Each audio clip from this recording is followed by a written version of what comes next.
Utopie ou crise pour démarrer une transformation. La réalité, c'est qu'il faut une crise en fait. La crise, ça a été le manque de compétences, obligation de se réinventer. On va avoir des rockstars, des pionniers qui sont beaucoup plus en avance que la majorité des boîtes, qui sont déjà le fait aujourd'hui d'une minorité de personnes. Et c'est pour ça qu'on dit que c'est le futur du travail. Il y a déjà des gens pour qui c'est le présent, mais c'est pas une majorité, donc c'est pour ça qu'on en parle encore comme étant le futur. Il y a des métiers augmentés, des métiers protégés, des métiers menacés et des métiers nouvellement créés. Je crois pas du tout à cette façon de réfléchir en termes de métier, je crois à la façon de réfléchir en termes de tâches. Est-ce que cette tâche-là elle est plutôt augmentée, protégée ou menacée? On a mis le doigt sur un sujet qui n'est pas celui de l'IA, qui est celui des transformations. Qu'elles viennent de technologies comme l'IA, qu'elles viennent d'une crise démographique, qu'elles viennent de n'importe quoi, provoquent chez les individus les mêmes réactions. Côté collaborateur, tu te dis quelle sera ma place. Côté RH, côté dirigeant, tu te dis comment je fais pour avoir les bonnes compétences au bon moment. Et la démarche elle est géniale parce qu'elle dit pas aux syndicats et aux entreprises battez-vous pour le bout de gras du monde d'avant, mettez-vous d'accord pour inventer le monde de demain. Il faut que je vous parle d'une boîte. Je suis hyper curieux qu'on en parle ensemble là parce que j'ai découvert il y a pas longtemps.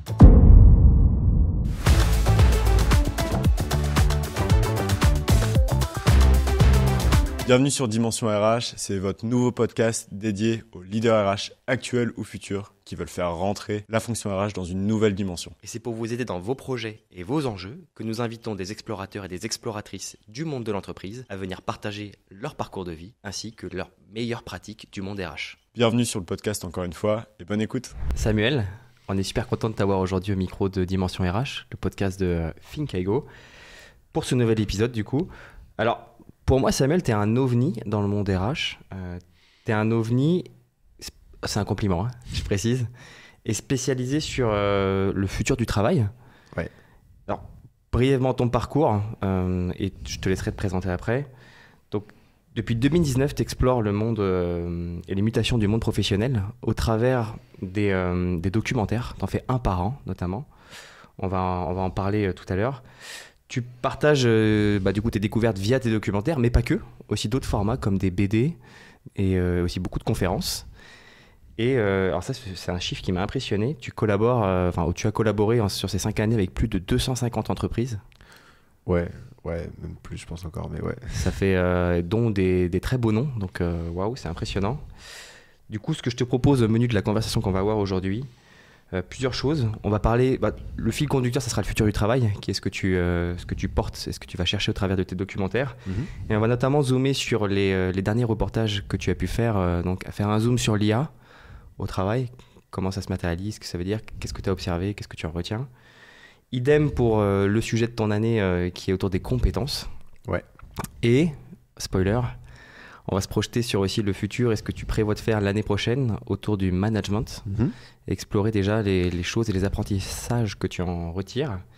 Et finalement, à la fin, ce que je te propose, c'est aussi de prendre un petit peu de recul et de hauteur par rapport à tout ce que tu as mené et de voir un petit peu, toi, ton analyse de ce que tu en retiens, de l'impact que toi, tu arrives à avoir auprès des fonctions RH et aussi ta vision de l'évolution de ces fonctions qui sont, nous, on le voit au quotidien aussi en pleine mutation. Mm-hmm. Voilà. C'est un beau programme. C'est un beau programme, ouais. Ça devrait bien nous occuper. Déjà, pour commencer, Samuel, est-ce que tu peux te présenter ?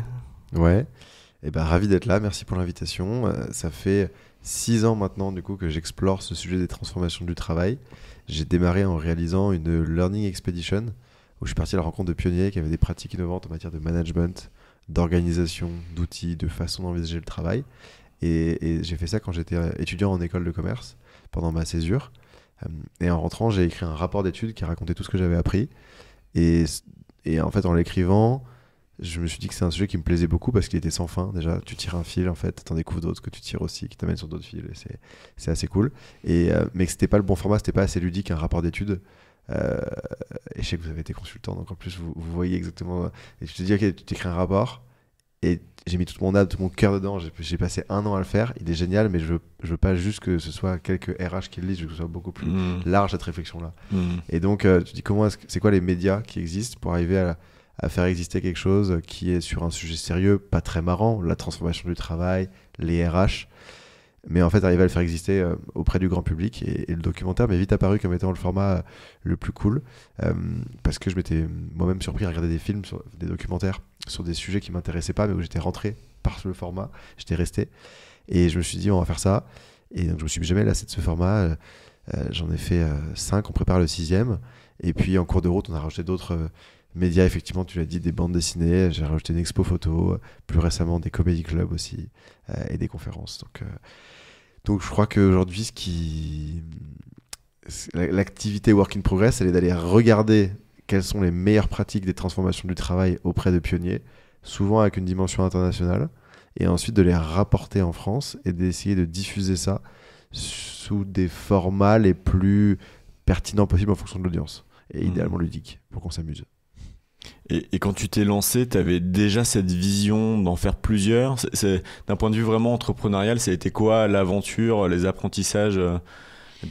Ça a commencé, tu vois, ton premier film, t'y croyais pas? Comment t'as fait ça? Alors j'y croyais, mais j'avais pas la moindre idée que j'en ferais d'autres. Pour moi, j'allais faire un documentaire et je passais à autre chose. Parce qu'au moment où je fais mon premier documentaire, j'étais en dernière année d'école de commerce. Donc je rentrais, ça faisait quelques mois que j'étais rentré de ce petit tour du monde où j'avais fait toutes ces rencontres de pionniers.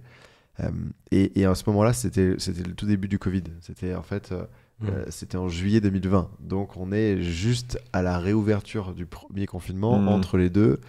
Et tu vois à ce moment-là qu'il y a énormément de débats sur le travail, sur la transformation, que les chantres du télétravail que j'avais rencontrés avant, pendant ce tour du monde-là, tu vois toutes les boîtes en full remote qui existaient déjà avant le Covid, ça y est, elles avaient la voix et les grandes boîtes commençaient à les imiter en se disant c'est quoi les bonnes pratiques issues de ces boîtes-là. En 2020, c'était le sujet, le télétravail. Et donc je disais, bah oui, en fait, on arrive pile au bon moment. Et nous, le film, à ce moment-là, était déjà écrit, on commençait les tournages, donc je savais qu'il fallait qu'on le fasse le plus vite possible pour pouvoir le sortir et que le timing serait bon. Et je pensais pas en revanche qu'il serait aussi bien diffusé qu'on arriverait ensuite à entrer dans des grandes boîtes qui s'intéresseraient au documentaire pour leur collab, quoi. Ok. Dès le premier du coup film, tu as été sollicité par des grandes boîtes pour intervenir chez eux. Ouais, absolument. Dès le premier film, je rappelle plus, mais je pense que sur la première année, j'ai dû faire une vingtaine d'interventions avec le film. Je démarrais tout juste. Et je voyais que le film, alors qu'en vrai aujourd'hui quand je le regarde le film, franchement il y a 10% max que je garderai, hein. Le reste je le ferai différemment, je le dirai différemment, j'aurai pas les mêmes speakers, il y a des trucs qui sont bien mais il y a plein de trucs qui sont achetés, alors que à partir du deuxième je suis hyper fier et on le diffuse encore et je changerai rien, mais il fallait un premier avant de faire les autres, et ce film là, le premier pourtant auquel je trouve beaucoup de défauts aujourd'hui, à l'époque en tout cas, a beaucoup plu et ça a vraiment lancé sur la suite, quoi. Et en même temps il a beaucoup plu mais il y avait pas mal de critiques. En fait c'est un film, je sais pas si vous l'avez vu celui-là parce qu'en vrai on le diffuse quasiment plus, hein. Mais je sais pas si on a reçu les liens. J'ai reçu les liens, mais j'ai pas partagé. Je t'ai pas partagé. Il partage pas. Je t'enverrai ça aussi, il y aura pas de jaloux. Non, t'inquiète, tu me l'as mis. Mais tu vois ce premier film, en gros, on est sur un sujet où on dit c'est quoi l'impact du Covid sur le travail, c'est quoi les transformations du travail qui se catalysent aujourd'hui avec le Covid mais qui sont sous-jacentes depuis un moment. Et la réponse c'est de dire tout le monde va être freelance, tout le monde va être nomade, les gens seront plus salariés, qui était un peu à la fois ma vision, mon envie à l'époque et ce qui se passait vraiment sur le moment, quoi. Le ras-le-bol du travail et tout. Et qui n'est pas du tout le cas, qui n'est pas du tout vrai, ma vision a pas mal évolué depuis. Mais du coup le deuxième documentaire c'est de dire ok, et si on reste salarié, qu'est-ce qui fait qu'on peut s'éclater dans une boîte, et quelles sont les transformations à l'œuvre. Et donc c'est ça qui a mené au deuxième documentaire qui lui creuse vraiment ce sujet et fonctionne bien et qui est celui qu'on diffuse le plus encore au-delà de l'actuel. Ouais, mais c'est assez intéressant parce qu'en fait on en parlait un petit peu tout à l'heure quand on a fait un petit déjeuner ensemble avant le podcast. On disait que en fait les tendances et les priorités RH évoluent beaucoup, et quand on est sorti du Covid, effectivement c'était beaucoup l'expérience employée parce qu'on se posait cette question-là, et qu'après c'est passé sur d'autres sujets. D'ailleurs tu suis ces tendances-là, IA, skills, il y en a d'autres là qu'on a détecté autour de l'excellence opérationnelle en ce moment qui était proéminente. Mais du coup c'est ce qu'on disait, on se rend compte que il y a une tendance, les gens testent des choses et puis parfois par grands mouvements de balancier, puis après ils reviennent un petit peu à l'équilibre, même s'ils capitalisent sur les apprentissages de on fait du remote, on essaie la semaine de 4 jours, etc. Et souvent ils reviennent après à un petit équilibre. Comment est-ce que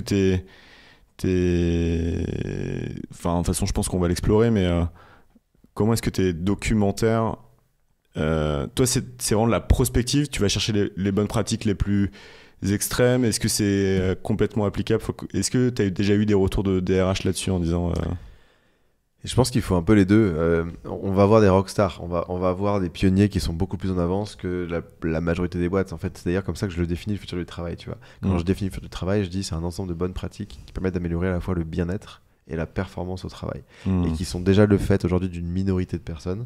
Et c'est pour ça qu'on dit que c'est le futur du travail. Donc il y a déjà des gens pour qui c'est le présent, mais c'est pas une majorité, donc c'est pour ça qu'on en parle encore comme étant le futur. Bon. Et donc l'idée dans les films, c'est d'aller voir des boîtes qui ont réussi quelque chose, qui sont déjà en avance. Pas des boîtes qui sont encore en questionnement. Les boîtes qui sont en questionnement, on leur diffuse le film ensuite. Et le film vient les nourrir. Et à chaque fois, effectivement, c'est la prospective, c'est beaucoup de veille. Tu vois. Les documentaires, à chaque fois, on me dit ah, mais c'est fou, il arrive au bon moment. Et en fait, c'est pas fou, c'est juste que si tu fais un travail de veille, tu regardes les signaux faibles, t'anticipes quelques mois avant quel sera le gros sujet dans les 6 mois, les 12 mois qui arrivent. Et comme tu as dit, tu as vraiment des tendances expérience collaborateur. Après, tu as eu le quiet quitting, le côté le rapport au temps de travail aussi qui était différent post-Covid 2022-2023. Bon, bah là, on avait time to work. Après, tu as l'IA qui arrive. Ouais, bah, tu peux pas louper le sujet. Ouais. Et après, en fait, et c'est pas tellement la tendance, en fait. Moi, le sujet, il me vient à la sortie du documentaire précédent à chaque fois, parce qu'à chaque fois qu'on sort un documentaire, on fait plein de projections, une tournée. Et donc, le sujet me vient dans les conversations que j'ai. Et comme j'en fais beaucoup, et vraiment, je sais pas, une trentaine de projections dans la foulée, donc j'ai plus d'une centaine de conversations en un mois avec des RH, je vois quelles questions ils se posent en ce moment. Et suite au film, à quelles questions on n'a pas encore répondu et quelle serait un peu la suite. Et donc c'est vraiment en écoutant ces conversations-là que ça me mène ensuite au sujet d'après, que j'explore, sur lequel je fais beaucoup de veille, et ensuite je trie, parce qu'il y a toujours plein d'angles possibles. Mais c'est cette conversation constante qui me permet de le faire. Ok. Et tu disais justement qu'il y avait, t'interrogeais des personnes qui avaient réussi sur un des domaines, le domaine que tu explores.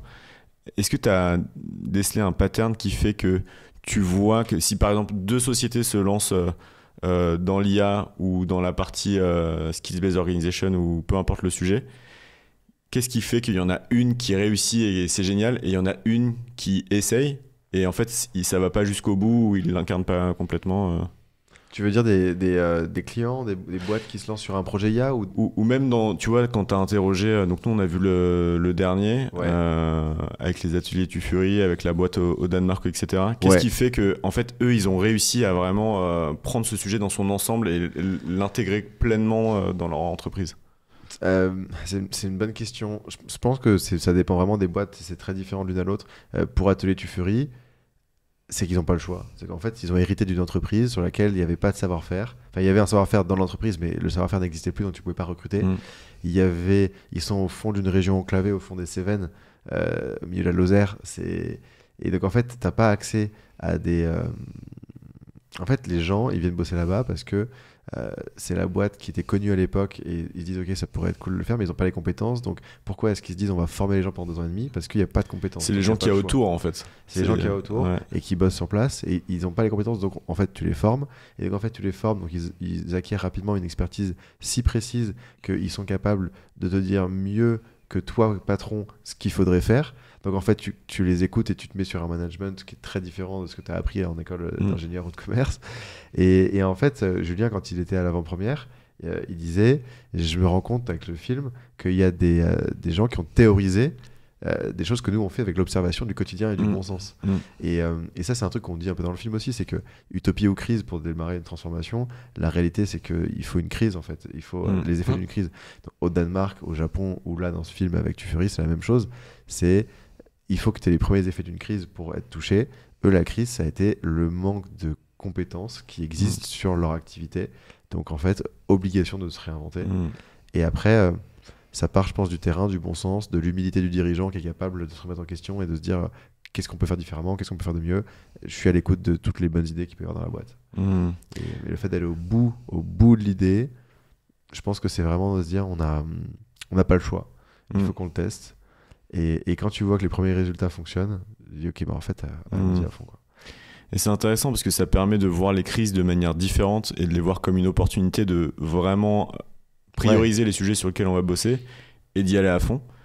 Et du coup, ça montre aussi la compétence que peuvent développer les DRH à tirer le meilleur d'une crise et à en profiter pour faire vraiment bouger les lignes, parce que là ils se disent bon bah il y a une crise, il y a un sentiment d'urgence et du coup je vais avoir une carte à jouer et on va se concentrer là-dessus. Mais en même temps tu disais ils ont pas le choix, mais il y en a plein qui ont pas le choix et qui meurent. C'est-à-dire que si Atelier Tufuri n'avait pas fait ça, ils seraient potentiellement morts.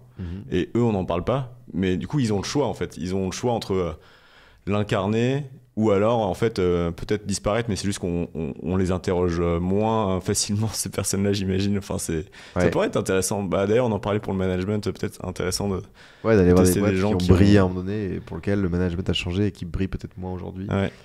Ça serait intéressant aussi, c'est vrai. C'est vrai que ce sujet des crises, il m'avait beaucoup parlé dans ton dernier reportage, parce que c'est effectivement quand on est dos au mur que on se bouge. Sinon, quand tout va bien quoi. Et je serais curieux d'avoir de ton point de vue, c'est quoi les crises qui nous attendent demain? Là, il y en a beaucoup. Enfin, en ce moment, la France, on est encore quand même dans une crise politique qui est une instabilité dont on n'est pas sorti. Je ne suis pas sûr qu'on en sorte tout de suite.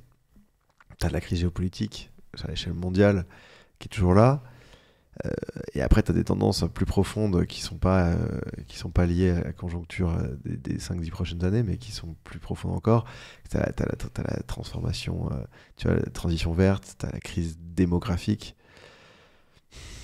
tu as des sujets de quête de sens, d'individualisation, des attentes aussi, qui, en tout cas en RH, tu vois, on sort de transformation du monde global, mais si on rentre sur le sujet RH, tu as cette double tension qui s'oppose, où tu as des individus qui ont envie d'être traités différemment et qui ont des attentes qui sont pas les mêmes d'une personne à une autre en matière de rythme de travail, de considérer le travail dans la vie, et donc qui veulent que l'entreprise soit un peu au service de leur vie. Et en même temps, ils demandent aussi à ce que l'entreprise soit le lieu dans lequel ils peuvent s'engager sur les sujets de société, et que l'entreprise soit le lieu du collectif. Et en fait, c'est complètement des tendances opposées. Et c'est hyper dur en tant que RH d'arriver à réconcilier les deux. Donc ça, dans le monde d'entreprise, je pense qu'on a ces sujets-là qui mettent en forte tension toute l'entreprise, tout le management. Et en fait, c'est pour ça que le rôle de RH devient de plus en plus stratégique, parce que toute la boîte se tourne vers les RH en disant qu'est-ce qu'on fait dans tout ça, quoi. Et les RH ne sont pas toujours la solution. Mais c'est à eux de les amener, pas tout seul, mais c'est de jongler avec des paradoxes. Complètement. Et l'IA, j'ai oublié l'IA, t'as la technologie dans l'histoire aussi. Écoute, on peut ouvrir ce chapitre autour de l'IA. Oui, carrément. Je te propose déjà de commencer par nous parler un petit peu du documentaire que tu as fait. Donc c'était l'année dernière. Et des apprentissages que toi tu en as retirés. Alors ce documentaire, AI at Work, Who Runs the Office, c'est un documentaire sur lequel on a commencé à réfléchir quelques mois après la sortie de ChatGPT, Midjourney et autres LLM, les Large Language Models. Et en gros, on s'est dit, en fait, là il y a beaucoup d'articles, beaucoup de contenu qui sort sur le potentiel impact dans 10 ans de cette technologie. Et on va dire, nous ce qui va nous intéresser, c'est pas les hacks de prompt sur ChatGPT aujourd'hui ou qu'est-ce qui pourrait exister dans 10-15 ans, c'est aujourd'hui que la technologie qui est existante, qu'est-ce qu'on peut faire? Comment est-ce que ça va transformer le travail? Et on s'est dit, alors j'ai commencé par parler à plein de boîtes et les boîtes n'avaient pas assez de recul dessus.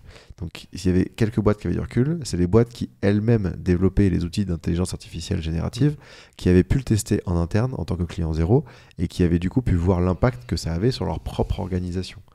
T'as des noms de précurseurs que tu peux... on avait parlé avec Microsoft, avec Google à l'époque, et puis après il y a ceux qui sont dans le film, on a filmé avec IBM, on a filmé avec HPE, on a filmé avec Google du coup aussi, après on a filmé, donc ça c'est 3 grosses boîtes, et ensuite il y avait 2 autres boîtes, une française, Hawkin, qui est sur la santé, et une américaine, Ironclad, qui est sur le juridique, qui sont des boîtes, des startups qui se sont lancées de façon radicale grâce à l'IA. Le cœur de leur produit, c'est l'IA générative. Et donc l'idée c'était vraiment voir comment ça transformait le travail chez ces boîtes-là. On a été voir ensuite des experts aux US, on a parlé avec des experts partout, mais ceux qu'on a filmés, c'était aux US et en Angleterre. Et on s'est dit, en fait, on veut comprendre quel impact ça a sur l'organisation. On veut comprendre comment est-ce qu'on fait pour embarquer tout le monde, comment est-ce qu'on fait pour adopter la technologie avec éthique, et comment est-ce qu'on fait pour laisser personne de côté. Et si réellement il y a des gains substantiels de productivité, qu'est-ce qu'on en fait? Et on y a répondu du coup avec ce film, et là on est donc 1 an après la sortie. À la vitesse à laquelle ça va, on pourrait se dire en fait il est démodé, il est plus à jour. Mais l'angle qu'on a pris permet de le faire exister pendant encore quelques années, à mon avis, parce que on traite pas de la technologie à l'instant T, on traite de la façon dont la technologie pénètre dans les organisations et comment un service RH, mais n'importe qui dans l'organisation, peut arriver à comprendre l'impact qu'une technologie, pas que l'IA, va avoir et comment est-ce qu'on se transforme par rapport à ça. C'est un sujet aussi vraiment du moment. On avait pas mal été sollicités par nos clients pour les aider à mesurer l'impact de l'IA sur les métiers, avec certains cas d'usage qui sont lancés dans ces boîtes-là et qui sont bien choisis, parce que c'est des cas d'usage qui sont prioritaires et qui peuvent répondre vraiment à un problème, mais ils sont tellement bien choisis que potentiellement ça peut mettre sur le carreau ou déresponsabiliser en tout cas une partie des métiers. Et du coup, les RH doivent se poser la question, est-ce qu'on continue à faire ce POC qui va faire en sorte que peut-être que ça va être tellement efficace que certains métiers un peu particuliers, on va plus en avoir besoin. Et du coup, d'un point de vue sociétal, est-ce qu'on continue ce POC-là? Et ça veut dire que ces personnes-là, il va falloir qu'on les reskill ou qu'on s'en sépare. Ou alors, voire même qu'on se dise, on arrête le POC IA et on préfère garder de l'emploi. Et c'est des questions deep. Et en fait, c'est le DRH, c'est le DRH qui doit s'en emparer. Et c'est un peu un des sujets du moment là, qu'on perçoit. Ouais, c'est un bon sujet. Moi, j'ai pas vu encore, pour l'instant, de cas d'usage où les boîtes sont vraiment sur une décision de on supprime des emplois. J'ai l'impression quand même que la technologie, elle est bien pour améliorer la productivité, la créativité parfois la sécurité sur certains trucs, mais pas au point, en dehors du métier de saisie comptable, du métier de traduction. On est vraiment dans l'augmentation plus que dans le remplacement encore. Et c'est des sujets secondaires, pour moi, pas encore stratégiques. Mais les boîtes, elles y vont maintenant en se disant, pour l'instant, la technologie n'est pas mature suffisamment pour qu'on lui fasse confiance sur les sujets stratégiques. Par contre, elle le sera à l'avenir et on veut que tout le monde le maîtrise aujourd'hui. Ouais. Mais c'est un vrai sujet. Et ce que je trouve très cool, c'est que les RH, ils ont à la fois cette responsabilité de guider l'organisation dans cette transformation technologique. Et en même temps, il y a des cas d'usage qui sont géniaux pour la fonction RH. Et moi, j'ai vu plein de boîtes où, en fait, les services précurseurs, les départements qui sont le plus en avance, sur lesquels on met du budget pour faire des POC, c'est vraiment les RH. Et je trouve ça trop cool. Parce que ça envoie aussi un bon signal à l'organisation. Ouais, c'est vrai. C'est clair. Et du coup, d'après toi, comment est-ce qu'il faut s'y prendre pour éviter que l'IA soit perçue comme une menace? C'est une bonne remarque parce qu'il y a une étude de l'IFOP en février 2024, ça a dû baisser depuis, mais qui disait qu'il y avait 63% des Français qui refusaient d'être formés à l'intelligence artificielle. Donc c'est énorme. 63... 2 tiers. Les 2 tiers qui refusent d'être formés à l'IA. Les villages gaulois à l'échelle nationale. C'est ça, mais par peur de remplacement en fait.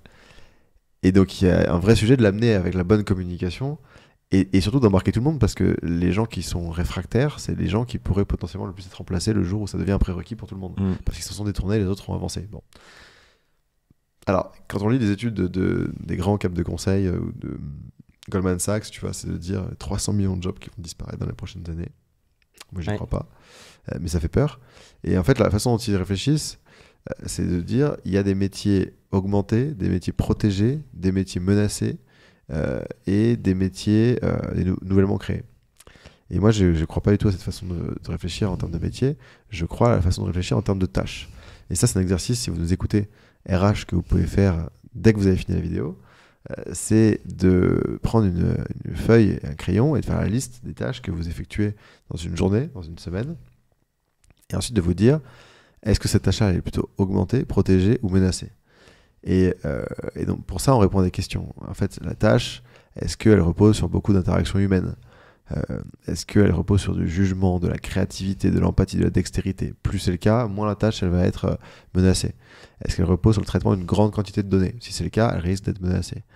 Est-ce que la valeur ajoutée de la tâche, elle dépend de la partie réflexion ou de la partie exécution? Parce que l'IA remplit que la partie exécution, pas la partie réflexion.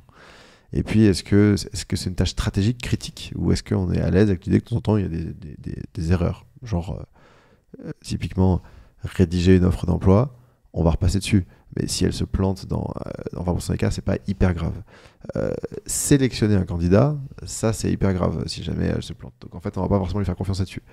Et Et pareil pour un documentaire, pour le sous-titrer, si elle se plante, je m'en fous, je le fais moi à la main derrière quand je repasse, quoi.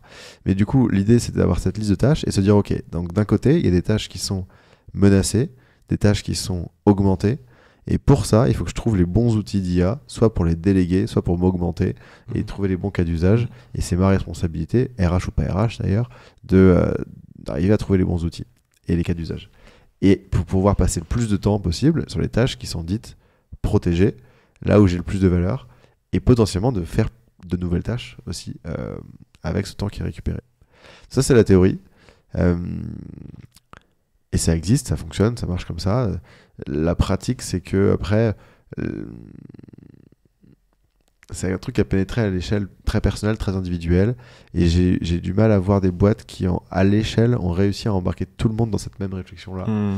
Parce qu'il y a toujours des poches de résistance. Ça coûte cher, la licence aussi. Donc en fait, tu as ce côté, ok, on va le faire. Mais en fait, à l'échelle d'un groupe de dizaines de milliers de collaborateurs, tu payes 20 € par mois juste pour un outil, Copilot. Ça te fait vite un budget. Si les gens n'utilisent pas, c'est 30 maintenant Copilot. Et avant négociation. Ouais. Et en fait, t'es vite sur les trucs qui coûtent cher. Et donc moi, ce que je vois, c'est des boîtes qui font des licences roulantes. On te met en place une licence et tu l'utilises pas dans le mois, on la passe à quelqu'un d'autre. Je trouve ça hyper génial.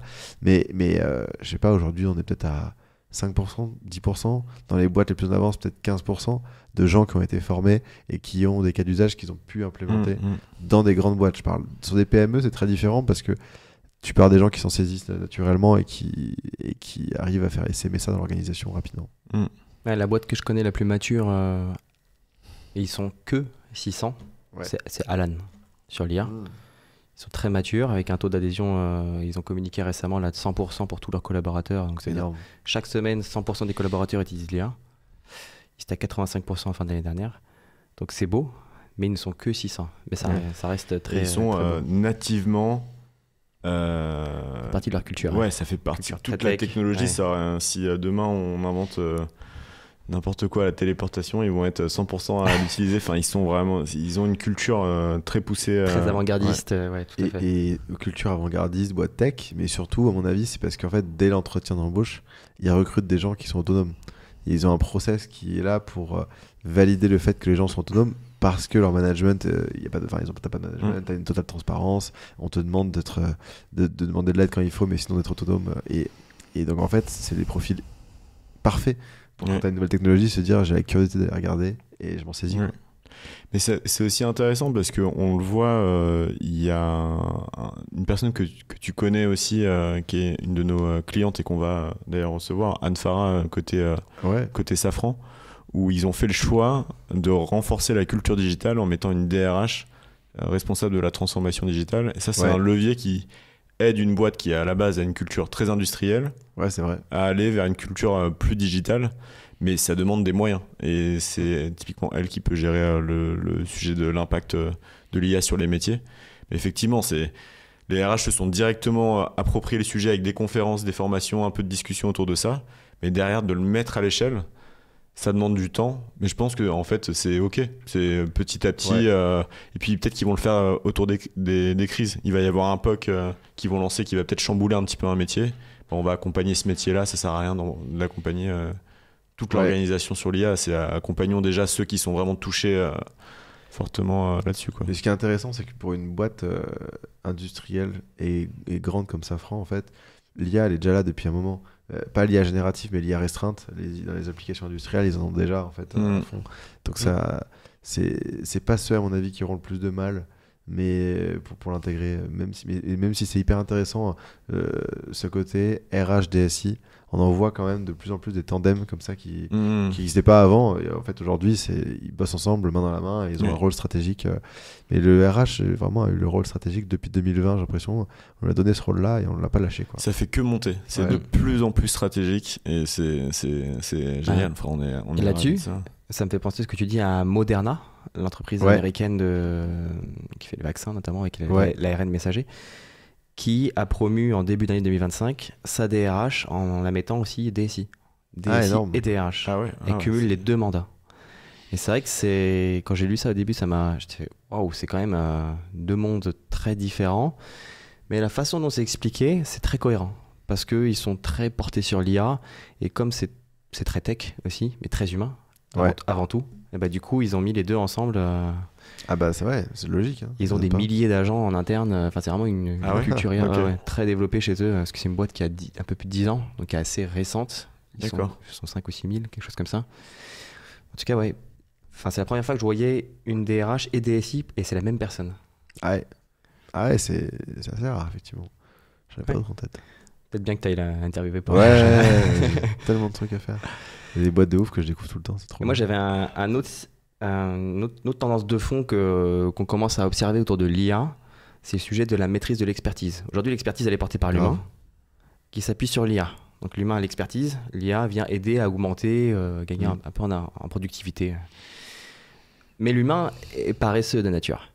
Moi, le premier, flemmard, dès que je peux, je prends un raccourci.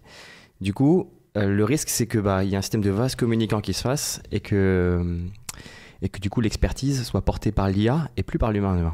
Ouais. Et comment est-ce que tu gardes du coup la maîtrise en interne de l'expertise sans la déléguer à l'IA, parce qu'en fait, après, qui est le pilote dans l'avion, quoi.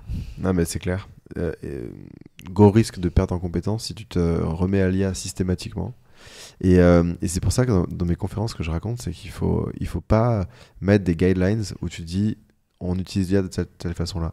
Je pense que ça doit revenir à une décision individuelle de quand est-ce que tu utilises l'IA. Parce que assez naturellement, tu t'en rends compte quand tu perds en compétence et tu n'as pas envie de perdre ta compétence. Et tu vois, je prends l'exemple en RH, quelqu'un qui a recruté et qui a écrit des centaines d'offres d'emploi dans sa vie. Il est refait de se dire en fait maintenant j'ai une IA qui m'écrit 80-90% de mon offre d'emploi, j'ai juste à repasser dessus et en 15 secondes c'est fait, quoi. Mais le junior qui débarque, c'est hyper formateur pour lui de rédiger l'offre d'emploi parce qu'il va aller voir la personne qui recrute, comprendre la singularité du poste, comment tu parles à un candidat. À quoi bon faire l'effort maintenant ? Mais à quoi bon faire l'effort ? Parce qu'en fait, au début, quand tu es dans une boîte, soit tu vas le faire et tu vas te planter à un moment donné parce que l'IA, elle est bonne qu'à partir du moment où tu as l'expertise pour te dire ça, je le garde, ou ça, je le rebosse, ça, c'est pas bon. Mais tu peux développer ton esprit critique par rapport à une solution que te propose l'IA qu'à partir du moment où tu maîtrises fondamentalement la compétence qu'il y a derrière. Et tu vas être cramé si c'est pas le cas. Ça va se voir tout de suite. Parce que les IA, elles sont bonnes aujourd'hui, mais elles sont clairement pas au niveau pour que tu puisses envoyer un truc et ne rien regarder et faire une confiance absolue dans tout ce que tu fais. Ça n'existe pas. Je ne connais pas des IA comme ça. Sur n'importe quel sujet, tu as besoin de repasser derrière et de vérifier. Il y a toujours des hallucinations, il y a toujours des trucs qui fait que c'est pas au niveau de ce que tu livres à la fin.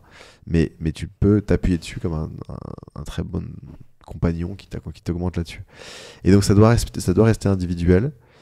Et du coup, c'est la responsabilité aussi du RH, du manager, de valider les acquis et les compétences, de dire en fait, de temps en temps, on débranche les machines, on branche les cerveaux et on vérifie qu'on sait faire encore et qu'on maîtrise l'acquis de la compétence. Mais ça va devenir du coup effectivement plus essentiel que jamais d'avoir ces temps-là où on vérifie que la compétence est maîtrisée par tout le monde dans l'organisation et que on n'a pas juste l'IA qui sait le faire et que les humains ne savent plus le faire, quoi. Et je lisais aussi un dilemme qui va arriver dans les équipes RH qui est demain, tu as 2 collaborateurs qui ont le même niveau de performance. Il y en a un, c'est ton top talent, tu sais, qui mouille le maillot, il fait tout, il arrive à te délivrer 100. Ouais. L'autre, il délivre 60, beaucoup plus tranquille, mais il utilise l'IA pour faire les 40 derniers poussants. Donc, dans la pratique, les deux sont à 100, au même niveau de performance. Si tu juges de manière super objective, les deux sont à 100. Qui est-ce que tu augmentes en fait ? Tu augmentes celui le pirate, qui va prendre qui a plus l'approche pirate, qui va utiliser l'IA, mais qui fondamentalement, il mouille pas du tout le maillot de la même façon que ton top performer, mais le résultat, c'est le même fondamentalement. C'est juste qu'il y en a un qui a une approche plus pirate. Et ça va être un sujet qui est de plus en plus fréquent dans les orgas demain. Donc là, j'ai pris un cas simple. Il y a toute une zone de gris qui va s'installer et qui sera du coup, je pense, assez dur à... Enfin, c'est quoi le bon choix, si tant est qu'il y en ait un ? C'est celui qui apporte les croissants le matin qui va être premier. Non, mais ça dépend, je pense que ça dépend de la culture de la boîte, parce que est-ce que tu as une logique productiviste ou tu as la valeur sociale de la boîte aussi, ça dépend d'autres critères. Mais je pense que ce sera toujours le pirate qui gagne. Je sais pas si tu te rappelles, quand tu es à l'école, ceux qui sont partis faire des études, ou enfin, ceux qu'on a poussés vers des grandes études, c'est ceux à qui on disait t'en as sous le pied. Tu vois, j'ai fait une prépa et quand tu es au lycée, ce que regardent les prépas qui recrutent, c'est pas celui qui a 18. C'est celui qui va avoir 14-16 et qui en dit il en a sous le pied, il faut rien. Et celui qui a 18 en s'arrachant, c'est pas lui qui va être pris en prépa. Donc je pense que cette mentalité, si elle prévaut toujours l'entreprise, ça sera le pirate qui gagnera. Mais il faut pas que ce soit le pirate qui gagne en fait. Il faut que ce soit celui qui fait vivre l'organisation au-delà de la production qui fait. Ouais. Donc si c'est celui qui mouille le maillot et qui est présent partout et qui fait vivre la culture, il a une place à avoir, qui ne doit pas être que productif dans l'organisation. Et d'ailleurs, s'il y a... en fait, ce qu'il faut, c'est que celui qui est pirate montre à l'autre qui fait 100 comment est-ce qu'il pourrait faire 150 avec l'IA aussi. Ouais. Et ça, tu le vois de plus en plus. C'est ça que je trouve très cool avec l'IA, c'est que tu as les entreprises qui ont réussi à mettre en place des projets transverses, comme c'est quelque chose qui a pénétré à l'usage individuel d'abord, personnel. Tu as des gens qui se sont saisis de technologies, qui sont devenus curieux et qui ne sont pas que la DSI, qui ne sont pas que les moins de 30 ans. Et ces gens-là, ils ont réussi, dans des très grandes entreprises, CAC 40, françaises, elles ont réussi à rassembler un réseau d'ambassadeurs à qui elles ont sorti un petit peu de temps, tu vois, en disant 80% de ton job, tu continues à le faire, mais 20% de ton job, c'est d'aller essaimer au sein de l'organisation, d'aller voir tes collègues et de dire, ok, t'es en galère sur quoi en ce moment ? Regarde, moi j'ai fait ce prompt-là, regarde comment je fais ce truc maintenant. Est-ce que tu voudrais pas essayer de le faire toi aussi ? Et que ça marche beaucoup, beaucoup mieux que de dicter une guidelines pour dire, en fait, maintenant, tel process, on le fait comme ça. Non, t'as des électrons libres qui vont se balader, qui vont parler à d'autres collègues. Et je trouve que c'est hyper puissant parce que ça te casse les silos. T'as des noms de boîtes, du coup, pour illustrer qui font ça ? Ouais, je sais que le SNCF, ils ont fait ça sur une entité. Ah, une grosse boîte en plus. Ouais, mais tu vois, on est sur une boîte, ils sont plus de 200 000. Avant que ce soit généralisé pour 200 000 personnes, on n'y est pas. Mais ils ont un réseau ambassadeur, tu vois, qui sont géniaux, qui sont hyper proactifs là-dessus. T'as d'autres boîtes qui sont dans la même taille, qui font exactement la même chose. Mais on n'est pas encore à l'échelle, mais en fait ça part de là. Et puis t'as quelqu'un d'autre qui va s'en saisir, qui va dire putain mais c'est trop bien, moi aussi. Et ce réseau d'ambassadeurs, c'est quelque chose qui est informel ou qui a été formalisé en disant ok, on va lancer un réseau d'ambassadeurs, il y a des volontaires, on leur donne un peu de temps, un peu de moyens. C'est formalisé. C'est formalisé. Au début ça commence, c'est informel, et c'est le bordel. Et puis ensuite, on se dit ok, on va acheter des licences, on va dérouler, on va former tout le monde, on va faire des hackathons, on va mettre en place des conférences, ok très bien. Mais à côté de ça, comment est-ce qu'on fait pour que ça se développe encore plus ?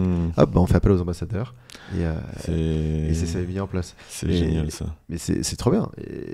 Mais tu vois, une boîte comme la SNCF, j'avais bossé avec eux sur l'IA avec leur DSI, c'était l'été dernier, c'était genre au mois de juin dernier, donc c'est il y a pile un an, tu vois. Et je crois qu'ils me disaient qu'ils étaient à 6 ou 8 000 personnes vraiment formées sur des cas d'usage par rapport à leur métier très précisément. Bon, c'est énorme, tu te dis 6 ou 8 000 personnes, c'est la taille de boîtes très grosses pour d'autres secteurs. Mais à l'échelle de plus de 200 000 personnes, t'es même pas à 10%, quoi. T'es à peine à 5% de la boîte, quoi. Donc c'est dérisoire encore. Donc t'as encore une énorme marge de manœuvre. Et mettons, moi je suis HRBP d'une boîte quelques milliers de personnes. Je suis convaincu qu'il faut se lancer dans l'IA. C'est un train qu'on doit prendre maintenant. Ouais. Alors qu'il fallait prendre même hier. Mais je sais pas trop sous quel angle, parce que quand j'en parle, oui, ça serait bien, mais tu comprends, on a le business à gérer. Ça serait quoi tes conseils que tu donnerais pour dire, ok, étape 1, 2, 3 pour mettre le pied à l'étrier sur le sujet au niveau de l'orga, quoi. Tu m'appelles déjà, tu diffuses le film et ça rassure les gens, c'était des gens inquiets. Non, mais déjà, je pense que la première étape, c'est de rassurer les gens. Tu vois. On disait 63% des gens qui sont réticents. Donc dans ta boîte, tu as toutes les chances que toi, tu es partant, mais dans ta boîte, tu as des gens qui sont réticents. Donc déjà, les mettre avec des contenus qui vont les rassurer plutôt que des contenus qui vont les inquiéter. Parce qu'il y a des chances qu'ils aient lu dans leur vie perso. En parlant des réticents, moi j'ai une personne qui m'a dit en formation, elle m'a dit en fait, moi j'utilise pas l'IA parce que quand j'utilise l'IA, j'ai l'impression de tricher. Ouais. Et c'est pas quelque chose que je trouve d'honnête, et moi je suis honnête dans ce que je fais, donc je veux pas tricher, donc je veux pas dire. Ouais, c'est marrant, mais en fait il faut pas le voir comme ça. La personne, quand elle utilise un ordi, elle triche, alors elle pourrait le faire à la main, quoi. Pourquoi elle envoie pas ses lettres pourquoi aussi, utiliser une calculette pourquoi utiliser une calculette c'est la même logique. C'est la même logique, mais pour moi c'est pervers. C'est juste que la technologie est devenue à un niveau plus puissant aujourd'hui, et on l'a vu apparaître rapidement, mais en réalité quand tu étais encore à la mano pour faire tes trucs et que tu as l'ordinateur qui arrivait, c'est une forme de triche aussi dans ce cas-là. Tu peux vivre dans le monde que tu veux, tu choisis, hein, si tu veux ir en ermite, c'est son problème. Mais je comprends cette logique-là. Et le sujet, à mon avis, le principal, c'est de se dire, ok, il faut tout de suite mettre en place un hackathon pour que les gens testent. Parce que si tu as des gens réticents, le truc qu'ils feront, qui seront pas réticents, et je l'ai vu de mes propres yeux. Peut-être juste, tu peux définir le mot hackathon, parce que je pense qu'il y a autant d'interprétations que de... Hackathon, c'est tu banalises une journée, 2 journées, 3 journées, une semaine. Une semaine, c'est beaucoup. Je pense que tu commences par 2 jours, tu vois. Où tu sors les gens de leur job, ils font pas leur job. On les met par petits groupes dans l'équipe. On leur met à disposition tous les outils les plus gros qui existent. Et on leur dit maintenant, à vous de tester, à vous de trouver des cas d'usage, et à vous de prendre en main la technologie. Et puis c'est guidé, hein, c'est des ateliers, tu vois. Tu fais pas n'importe quoi pendant 2 jours. Mais tu pars d'un défi, par exemple. Tu pars d'un défi, tu te aller dis craquer tel sujet. Ouais, et tu le fais avec des gens qui sont pas dans la même équipe, surtout, qui peuvent avoir des enjeux communs, mais pas dans la même équipe. Donc des équipes qui combinent différents métiers. Absolument. Et te dire, ok, sur quel cas d'usage on bosse, et tu fais des ateliers où les gens trouvent des cas d'usage par rapport à leur métier. À la fin, au bout de 2 jours, tu fais la liste, il y en a beaucoup trop, tu vas pas tout mettre en place, c'est clair. C'est 2 jours en mode puriste, avec la nuit dedans ou... Non, les gens peuvent rentrer manger voir leur famille quand même. Okay. Ils sont pas tenus en captivité. Pas un puriste, ok. Mais tu fais vraiment ça. Il y a le droit du travail. Ouais, non mais je te donne un exemple, ça c'est un truc que moi j'ai fait pour des boîtes, et dans le film, dans AI at Work, il y a IBM qui témoigne, ils l'ont fait à l'échelle de 150 000 personnes. Donc c'est énorme. En même temps, sur une semaine entière. C'est énorme. Toute la boîte s'est arrêtée pendant une semaine pour faire que ça. Et je pense qu'ils ont dû le refaire entre temps. Moi je te parle d'un truc qui était il y a 2 ans, ils ont dû le refaire entre temps. Et ils disent que c'est lors de ce hackathon qu'à la fin, donc t'as plein de trucs, t'as trop de cas d'usage, t'as tout le monde qui a envie de faire son truc. Et c'est là où tu rationalises, tu dis ok, maintenant on va voter. Qu'est-ce qui est prioritaire ? Sur quel chantier est-ce qu'on va ? Où est-ce qu'on met du budget ? Sur quelle licence est-ce qu'on achète ? Qu'est-ce qu'on développe comme cas d'usage, comme technologie en interne ? Quel prestat ? Mais au moins, tout le monde a pu tester. Tout le monde a pu avoir les mains dedans. Et donc déjà se rassurer par rapport au sujet. Et tu as fait émerger, et c'est ça le plus important, c'est que tu as fait émerger des cas d'usage qui sont directement opérationnels et utiles. Parce que si c'est la direction qui dit ok, on va un cas d'usage en sales, un cas d'usage en RH, un cas d'usage en support client, un truc en marketing, il y a de bonnes chances que c'est pas exactement ce qu'il faut, parce que la direction connaît pas précisément les contraintes, les objectifs. Tu biaises du coup l'exercice. Tu biaises. En fait, il faut que ça vienne du terrain. Et le hackathon, pour ça, il est hyper précieux. Et c'est ça qu'il faut faire. Et moi, j'ai vu des gens, j'ai animé comme ça une après-midi d'atelier avec l'APEC en région Auvergne-Rhône-Alpes. C'était il y a 1 an. Et là, je commence et je fais ma conférence sur l'IA. Je parle de l'IA et tout. Et il y a une dame hyper fermée qui va me voir en me disant putain, moi je trouve ça pourri, moi ça m'intéresse pas. Avant ou après le reportage ? Après le film. Après le film. Ok. Et elle était fermée pendant la conf et tout, et elle dit moi ça m'intéresse pas, je veux faire mon job sans IA, parce qu'en fait ce que je valorise c'est le fait de faire mon job, c'est pas d'aller plus vite, je vois pas pourquoi est-ce qu'on va aller plus vite en fait, je vois pas l'intérêt et tout. Et en fait elle est réticente, on parle et tout, et à la fin, et donc après on enchaîne sur 2h30 d'atelier où on lui fait tester, on lui fait prendre en main. J'arrête de lui en parler, mais juste elle prend en main. Elle teste elle-même un ChatGPT. Elle teste elle-même un Eleven Labs, c'est pour de la voix. Elle teste elle-même un je sais plus quel outil, idéogramme, je crois que je lui ai fait tester sur des images et tout. Elle revient me voir, elle fait mais c'est incroyable. En fait, je vois tout ce qui me prend du temps, ce que j'aime pas dans mon job et que je pourrais faire beaucoup plus vite pour pouvoir faire d'autres choses que j'aime faire. C'est ce que je vous disais tout à l'heure, mais vous me croyez pas. Et boum, le déclic. Et elle était à fond. À la fin, elle était à fond, tu vois. Et qu'est-ce qu'il fait ? C'est pas que je lui ai parlé, c'est parce que t'en as qui captent avec un documentaire, ils voient tout de suite l'application, mais t'en as, ils ont besoin vraiment de tester. Et le fait de prendre en main, et c'est pour ça que le hackathon est puissant, c'est de le faire. Si c'est ton boss qui te dit maintenant, il faut le faire comme ça, tu vas te dire ah mais c'est relou, c'est encore une nouvelle guidelines. Putain, avant il n'y avait pas Teams, on a mis Teams, on a mis Microsoft, on a mis Copilot, je suis obligé d'utiliser cette nouvelle façon de faire. Et c'est relou. Mais si on te le fait tester sur le mode du jeu, ce qui était le cas à ce moment-là, en fait, derrière. Tu comprends, et naturellement en tant qu'humain tu te dis ok, je pourrais le faire de telle façon. Donc étape 1, hackathon. Étape 1, hackathon. En même temps tu t'accultures et tu mets en contact avec des contenus qui sont rassurants sur le sujet, avec des contenus actionnables, avec des exemples de cas d'usage, de cas pratiques. Ce qui est bien, c'est qu'il y a plein de boîtes qui ont testé les choses et qui ont partagé sur leur blog d'entreprise comment est-ce qu'on a réussi à gagner en créativité, gagner en productivité, gagner en sécurité sur certaines choses. Et là-dessus, donc tu mets en contact avec ça. Et puis étape 2, après c'est rationaliser. C'est de se dire ok, maintenant on trie ensemble et puis on essaye d'acheter les bonnes licences, tu vois. Et puis étape 3, on analyse, on voit est-ce qu'elles sont utilisées les licences? Est-ce qu'il y a des cas d'usage qui vraiment plus que d'autres? Donc, point d'étape au bout de 3 à 6 mois. Ouais. Regarde en rétroviseur. Ouais, au bout de 3 mois déjà, ça suffit pour voir est-ce que en fait le mec s'est connecté une fois dans le mois et il a arrêté au bout de 3 minutes, ou est-ce qu'en fait en fait toutes les semaines il passe 3 heures sur l'outil et tu te rends compte qu'en fait en 3 heures il a augmenté sa productivité, sa créativité, ou il se régale beaucoup plus, il a commencé à faire de nouvelles tâches, il a implémenté de nouveaux projets, il a plus de temps peut-être, il met moins de temps pour faire, et donc tu fais ce point d'étape là, et après le vrai enjeu c'est de se dire ok, comment est-ce qu'on fait pour l'adopter avec éthique aussi? C'est que maintenant que tout le monde l'a utilisé, généralement, tu es à un stade où c'est le bordel dans ta boîte, parce que tout le monde l'utilise, tout le monde est à fond, mais tu n'as pas forcément des garde-fous encore qui sont très clairement précisés à chacun. Et là, tu commences à rationaliser un peu en disant, ok, maintenant pour telle chose, on le fait, pour telle chose, on le fait pas. Là, vous pouvez décider tout seul. Là, vous devez consulter telle personne. Si tu es une grosse boîte, généralement, tu mets un comité éthique en place qui rassemble des personnes de différents départements de l'organisation, plus des gens extérieurs. Créer une charte. Ouais, tu crées une charte éthique d'usage de l'IA, absolument, des choses comme ça. Okay. Tu as des modèles qui existent. En fait, tu as l'AI Act, qui est la réglementation européenne, qui a encadré l'usage de l'IA, mais qui te donne des... En gros, si on veut résumer, ça te permet de pouvoir... De garder en gros une chaîne de traçabilité juridique de la responsabilité de chacun. Est-ce que c'est le fabricant du modèle? Est-ce que c'est celui qui l'a implémenté? Est-ce que c'est celui qui l'a utilisé qui a fait défaut à un moment donné? Et de mettre en avant des biais. Bon, après, dans l'organisation, il faut une charte beaucoup plus compréhensible par un collaborateur qui est de dire, quand j'utilise l'IA, je le dis, je mentionne le modèle que j'ai utilisé, encore mieux, je mentionne le prompt que j'ai utilisé, parce qu'il peut servir à l'avenir. C'est pas mal, c'est pas caché, c'est pas triché, mais il faut juste le dire. Documenter des coups. Documenter. Je suis conscient que tel modèle que j'utilise a tel biais, donc c'est pas grave, j'en suis conscient, je l'utilise, mais du coup, moi, en tant qu'humain, à la fin, je corrige le biais. Jamais je n'envoie quoi que ce soit à un client, à un collab, ou alors c'est ok pour un collab, mais c'est pas ok pour un client d'envoyer un truc sans l'avoir relu avec l'IA, tu vois. Et tu vois, tu déclines sous forme de règles un petit peu. Et je suis face à un nouveau cas d'usage.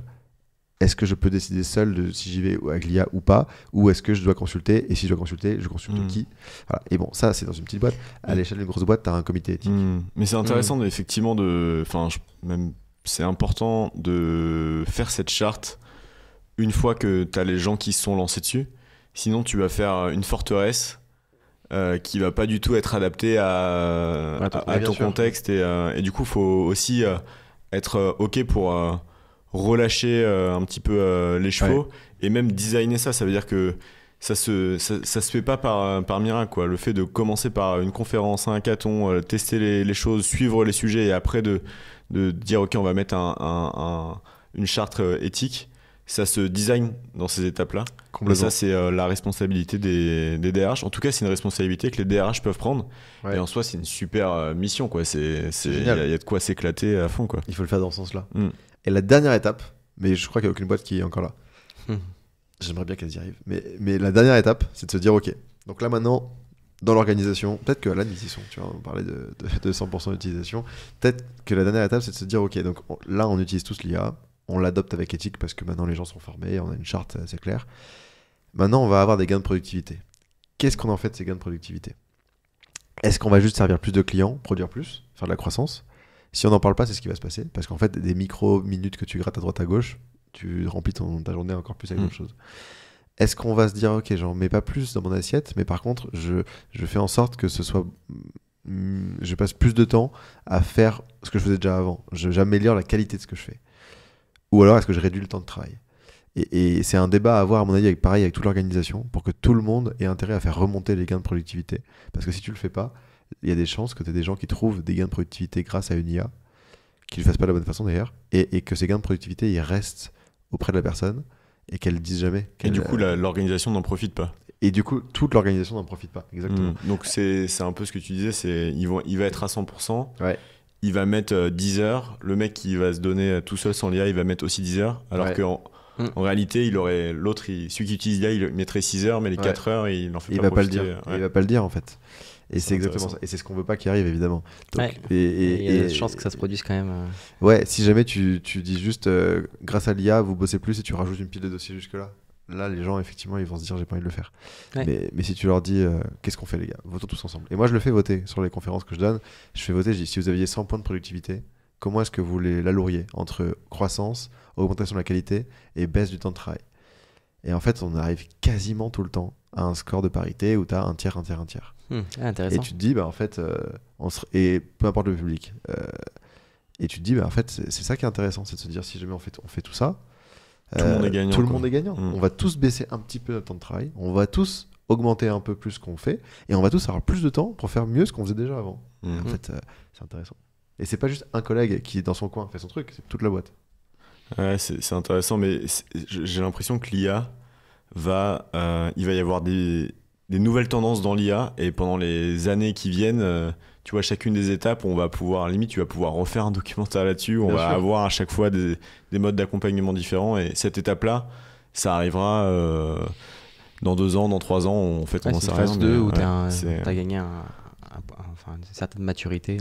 Mais ce qu'il faut, à mon avis, pas perdre de vue quand on parle d'IA, et on n'en parle jamais de ça, c'est de dire, en fait, si tu veux être bon en IA, il faut être bon dans la compétence métier avant.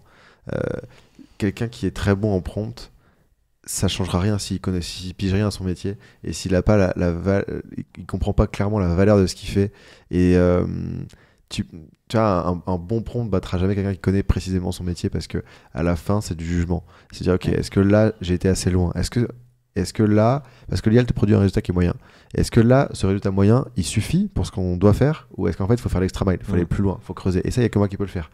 Et je peux le faire moi avec une IA encore. Tu vas reprompter, où est-ce que je m'arrête en fait?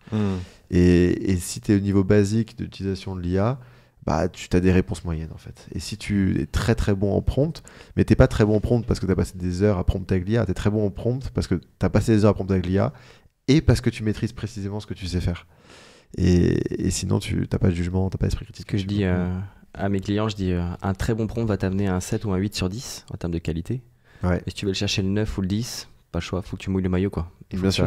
Et c'est ton expertise qui parlera. Mais au moins, ça t'amène au moins jusqu'au 7 sur 10. Exactement. Tu gagnes beaucoup de temps. Ouais, clairement. Mais les derniers points qui sont les plus durs à aller chercher, c'est les points de compétence. Et je pense que ça fait super transition. Ouais. Parce que là, je pense qu'on va pouvoir faire 3 heures sur l'IA. Mais vas-y, c'est un podcast, on a du temps. Ouais, c'est clair. Non, mais c'est toi mais je vous suis. On va à la suite. Ouais. Non, mais en tout cas, c'est bien, ça donne de la matière et ça donne déjà des billes intéressantes à intégrer pour les gens qui nous écoutent. Donc franchement, top. Ouais, j'aimais bien les 4 étapes, très, très clair. Merci Samuel. Et du coup, on va parler un petit peu de Skills at Work, qui est le dernier Skills BD. Make It Work. Skills Make It Work, excuse-moi. Raconte-nous un petit peu le point de départ, comment tu as construit ce documentaire, ce que tu as pu apprendre. Le point de départ, en fait, il est quand on sort du coup le précédent sur l'IA dont on vient de parler, où on se dit, en fait, on a mis le doigt sur un sujet qui n'est pas celui de l'IA, qui est celui des transformations. Et la transformation, qu'elle vienne d'une technologie comme l'IA, qu'elle vienne d'une crise démographique, qu'elle vienne d'une transition verte, qu'elle vienne d'une nouvelle réglementation, qu'elle vienne de n'importe quoi, elle provoque chez les individus les mêmes réactions. Côté collaborateur, tu te dis, quelle sera ma place? Est-ce qu'il y a encore une place pour moi dans l'organisation?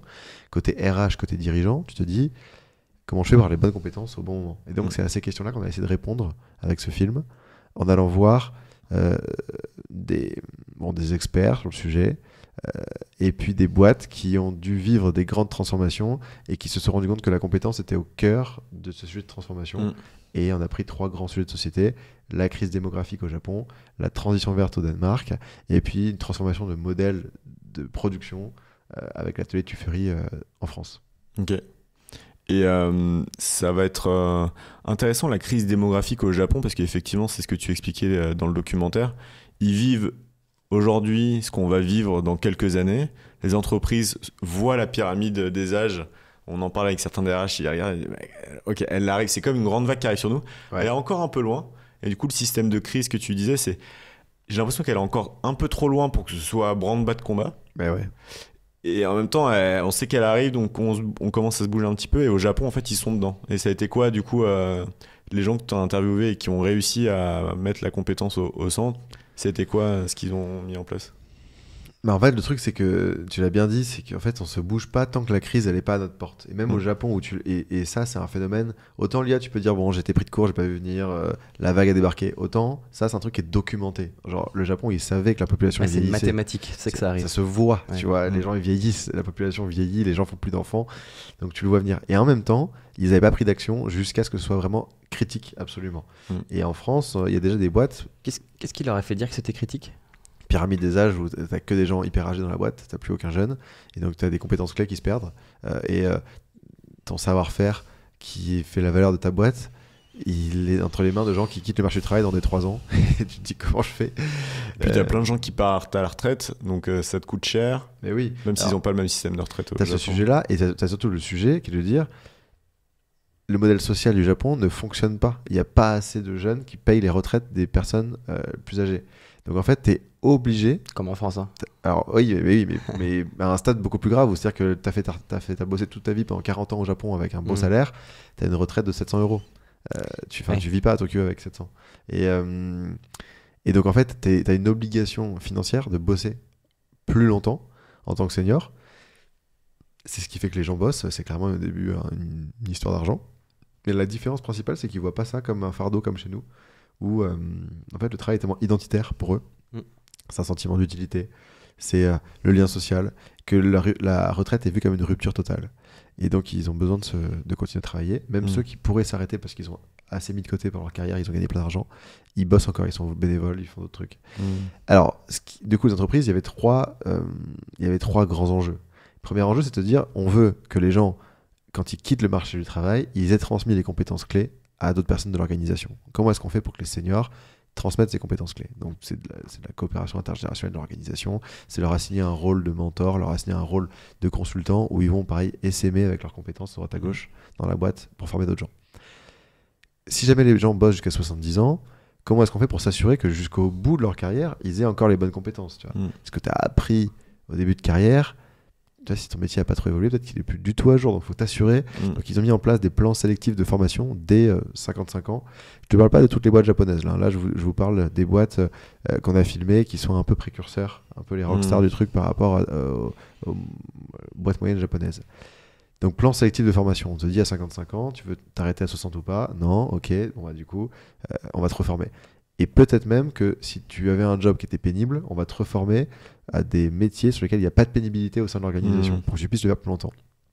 Ce qui amène au troisième point, qui est comment est-ce qu'on peut adapter les conditions de travail pour des gens qui vont travailler jusqu'à potentiellement 70, 75 ans. Et là, il y a plusieurs initiatives. Tu as des boîtes qui se sont dit, semaine de 4 jours, job sharing, vous étiez 1 pour un poste, vous êtes 2 ou 3 maintenant pour le même poste, journée plus courte de 5 heures, pause plus récurrente. Et ça, en fait, c'est des choses où quand ils ont mis ça en place, il y a d'autres gens dans la boîte qui ont dit, alors moi, j'ai pas 60 ans, par contre, ça me plairait bien d'être en semaine de 4 jours parce que je suis aidant, parce que j'ai des enfants en bas âge à la maison, et en ce moment, pour les 2-3 prochaines années, ça me plairait bien d'être en semaine de 4 jours aussi. Et donc, la grande leçon de l'intergénérationnel, et c'est ce qu'ils ont fait au Japon dans ces boîtes-là, c'est de dire, quand on met en place une mesure pour une classe d'âge en particulier, on peut le mettre en place pour toute la société. Et ça, ils l'ont fait. Mais ça implique des réductions de salaire aussi. Ah oui, alors au Japon, Japon c'est un système particulier, c'est-à-dire que le salaire est basé quasiment exclusivement sur l'ancienneté. Seniority Based Compensation. Donc de 20 ans à 40 ans, tu es sous-payé. À 40 ans, tu gagnes à peu près ce que tu devrais gagner. Et de 40 à 60, tu es surpayé. Bon, en fait, tu récupères le surplus de ce que tu avais perdu avant. Mais ce qui fait qu'ils ont mis en place, et c'est une obligation légale, le départ à la retraite obligatoire à 60 ans. Parce que sinon, les gens resteraient indéfiniment dans les jobs. Ouais, et le modèle s'effondre.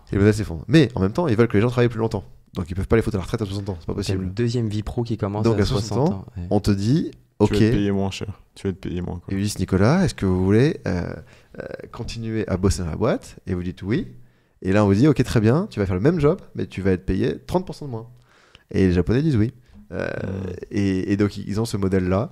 Et là, il y a quelques boîtes un peu pionnières qui se disent, nous, on est prêts à continuer à payer ces gens-là sur la même courbe de salaire, de croissance de salaire, jusqu'à 70 ans. Pas de problème.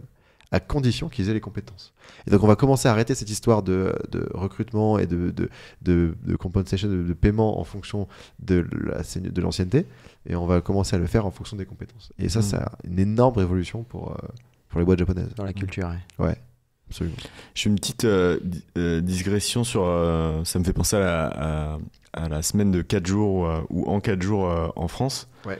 Où moi j'ai toujours été étonné. Alors là, c'est plus une question et j'aimerais bien avoir votre avis.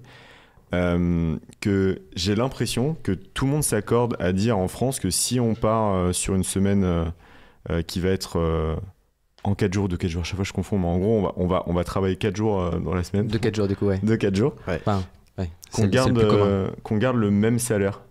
Et il y a très peu de personnes en France qui sont OK pour faire 4 jours, donc ça globalement tout le monde est à peu près OK, et d'avoir une réduction de salaire. Et ça m'a toujours étonné parce que tu dis, bon bah, pourquoi ce serait l'entreprise qui ferait cet effort alors qu'en fait ça te bénéficie à toi, et pourquoi t'es pas du tout prêt à gagner moins alors qu'en fait c'est un équilibre qui fait sens, quoi.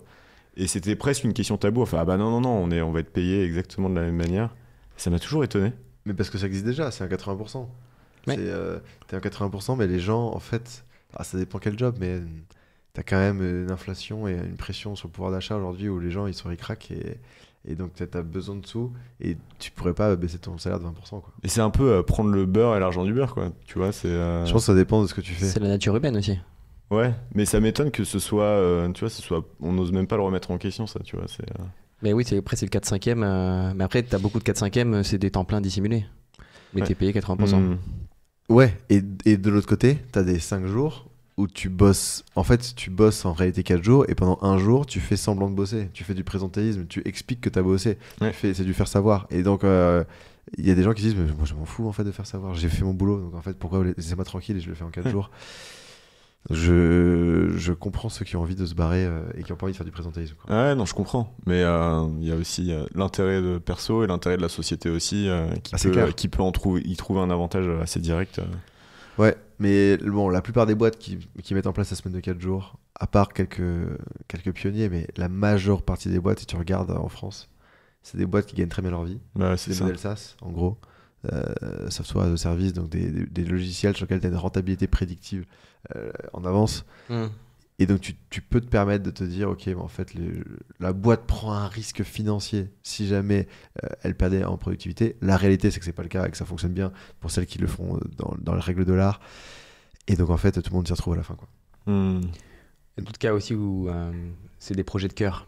C'est pas forcément des boîtes type SAS ou SARL, puis des coopératives ou des associations ou des sociétés à but non lucratif.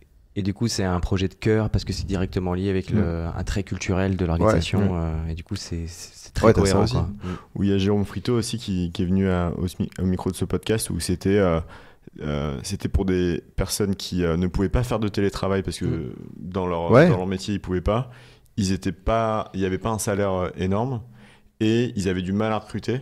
Et du coup, là, ça devient, on a un sujet et du coup, on propose une nouvelle formule qui est plus attractive. Mais c'est parce qu'il y a un intérêt. Donc là, il y a l'intérêt pour l'entreprise. Carrément. Aussi. Ouais. Ok, bon, c'était une petite discrétion, mais je voulais avoir votre point de vue parce que c'est quelque chose qui me travaillait aussi un petit peu. Donc ça, c'était côté Japon. Et il y avait côté Danemark aussi, où ils ont pris à cœur la transition écologique, passant du pétrole à l'énergie verte, et du coup des compétences qui sont différentes. Et du coup, voilà, c'était hyper aussi intéressant. Est-ce que tu peux nous en dire un peu plus là-dessus ? Ouais, carrément. Ça, c'est un cas assez dingue. On a eu la chance d'aller filmer, du coup, au Danemark, où, quand ils sont rentrés de la COP21, ils se sont dit, il faut qu'on réduise les émissions de gaz à effet de serre, comme plein de gens.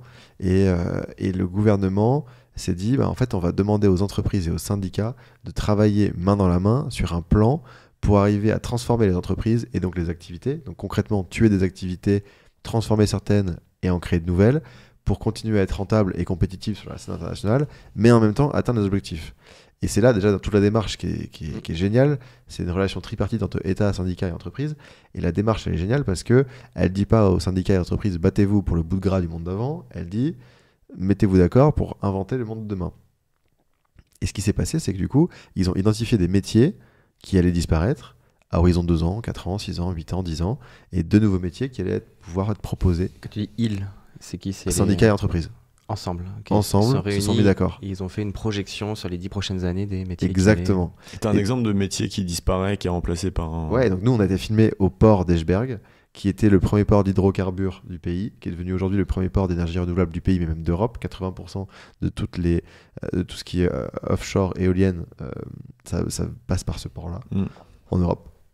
Et donc, dans ce port-là, ce qui est assez ouf, c'est que tu avais des gens dont le métier était d'aller forer en mer du Nord du pétrole et du gaz, par exemple. Tu vois, donc, ils passaient des semaines au large sur des plateformes pétrolières.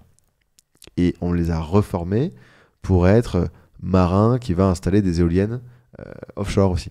Mais c'est ça qui est trop bien, c'est que c'est les mêmes personnes qui vont faire un métier dans le même secteur d'activité, mais qui va demander des compétences complètement différentes. Un métier complètement différent, métier qui n'a rien à voir. Un quotidien qui change complètement, quoi. Alors, ce qu'ils expliquent, c'est que sur 8000 personnes, donc c'est un port de 8000 personnes, sur du reskilling, ils sont encore en train, c'est pas fini du tout, hein, mais c'est en cours, mais ça fait déjà un moment que c'est lancé, il y en a une bonne partie qui ont été reskillés.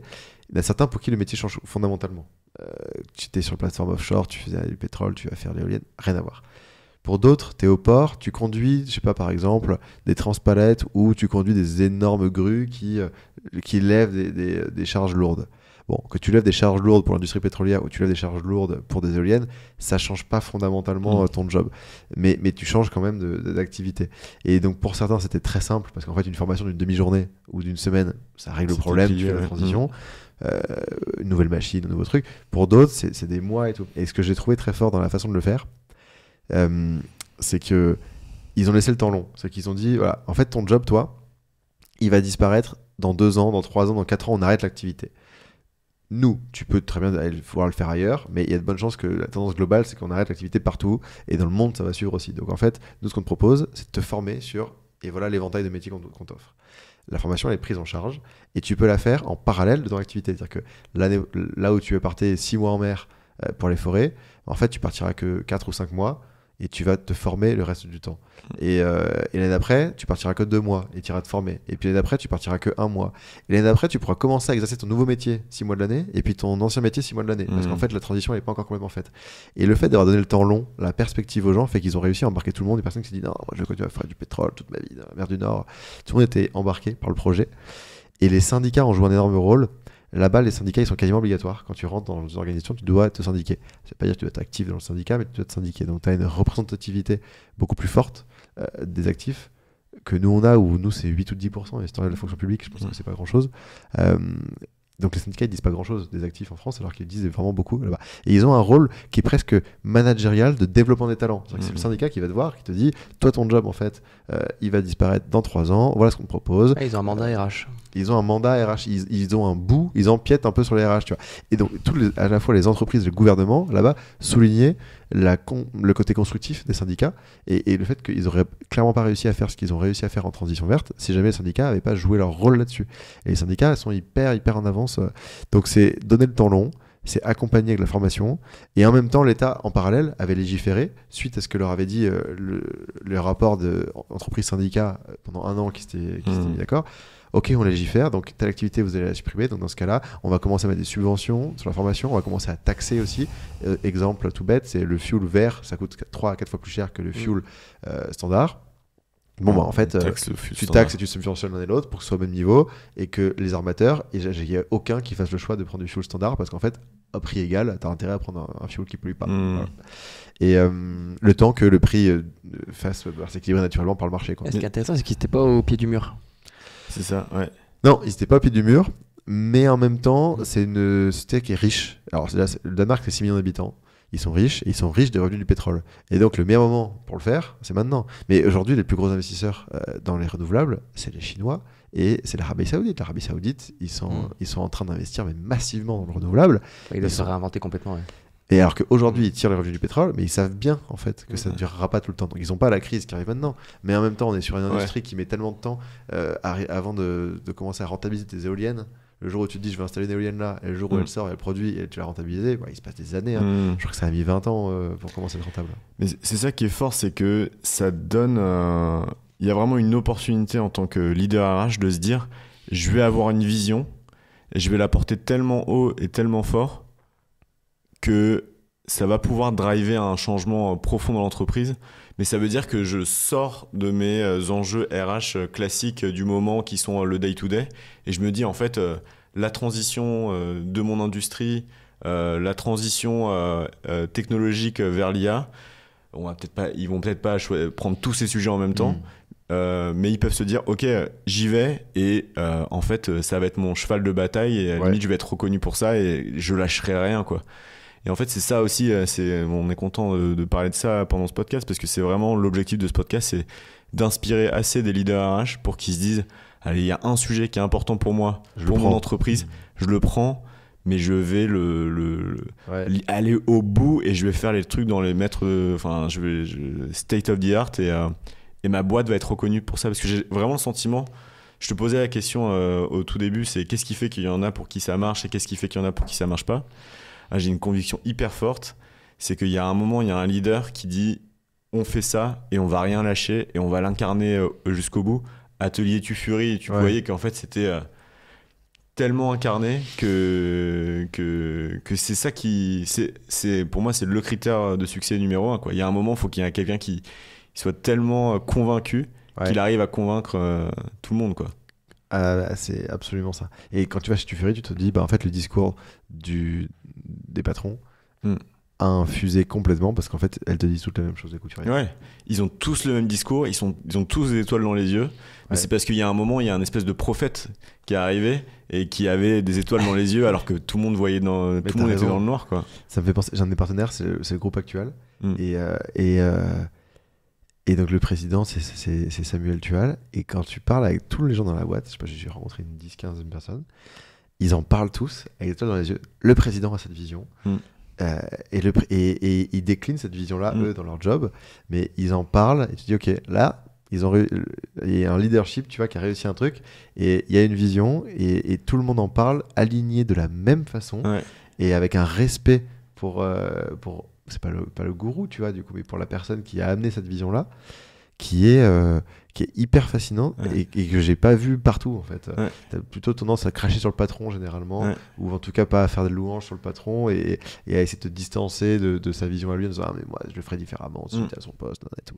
Et t'as quelques boîtes et c'est là où tu fais réellement du changement, où t'as vraiment des grands chantiers qui bougent, c'est quand t'arrives à aligner tout le monde sur une même vision et qu'elle s'incarne ensuite dans le quotidien de chacun. Ça c'est trop fort. Et ça va peut-être faire notre transition sur la troisième partie au niveau du management et du leadership. Et juste pour là-dessus, j'ai envie de dire, moi, on a vu pas mal de CEO qui avaient ce rôle-là, vraiment j'arrive à embarquer une foule parce que j'incarne ça. On a vu quelques DRH à notre micro qui l'ont clairement représenté. Jérôme Frito, je pense que c'est le cas. Yalcine, c'était le cas aussi. Enfin, pas mal de DRH là-dessus. Et je me dis, il y a un vrai rôle à jouer, une compétence à développer pour les DRH. C'est ce côté gourou, alors c'est un terme un peu fort, mais le côté vraiment, je porte une conviction et je vais la porter à fond. Et je m'oblige, moi, personnellement, à pas être trop dans l'opérationnel et pas trop suivre la mouvance et être dans un second temps. C'est comment est-ce que j'arrive à convaincre au plus haut niveau que ce sujet, c'est le sujet clé, business ou sociétal de mon entreprise. Et ça, pour moi, c'est une compétence clé à développer en tant que DRH. Et ça passe par de l'éloquence, la capacité à définir des plans stratégiques, etc. Et c'est une compétence qui est de plus en plus demandée et ça s'appelle côté leadership. Et ça s'appelle c'est du leadership, ça. Ça, en fait, c'est j'ai un livre que j'ai lu, j'avais jamais fait attention à ça, mais c'est Delphine Zanelli là, qui a publié un livre, c'est 100 jours pour révéler votre leadership. Et elle commence, et un des trucs qui m'a marqué, c'est elle fait la distinction entre management et leadership.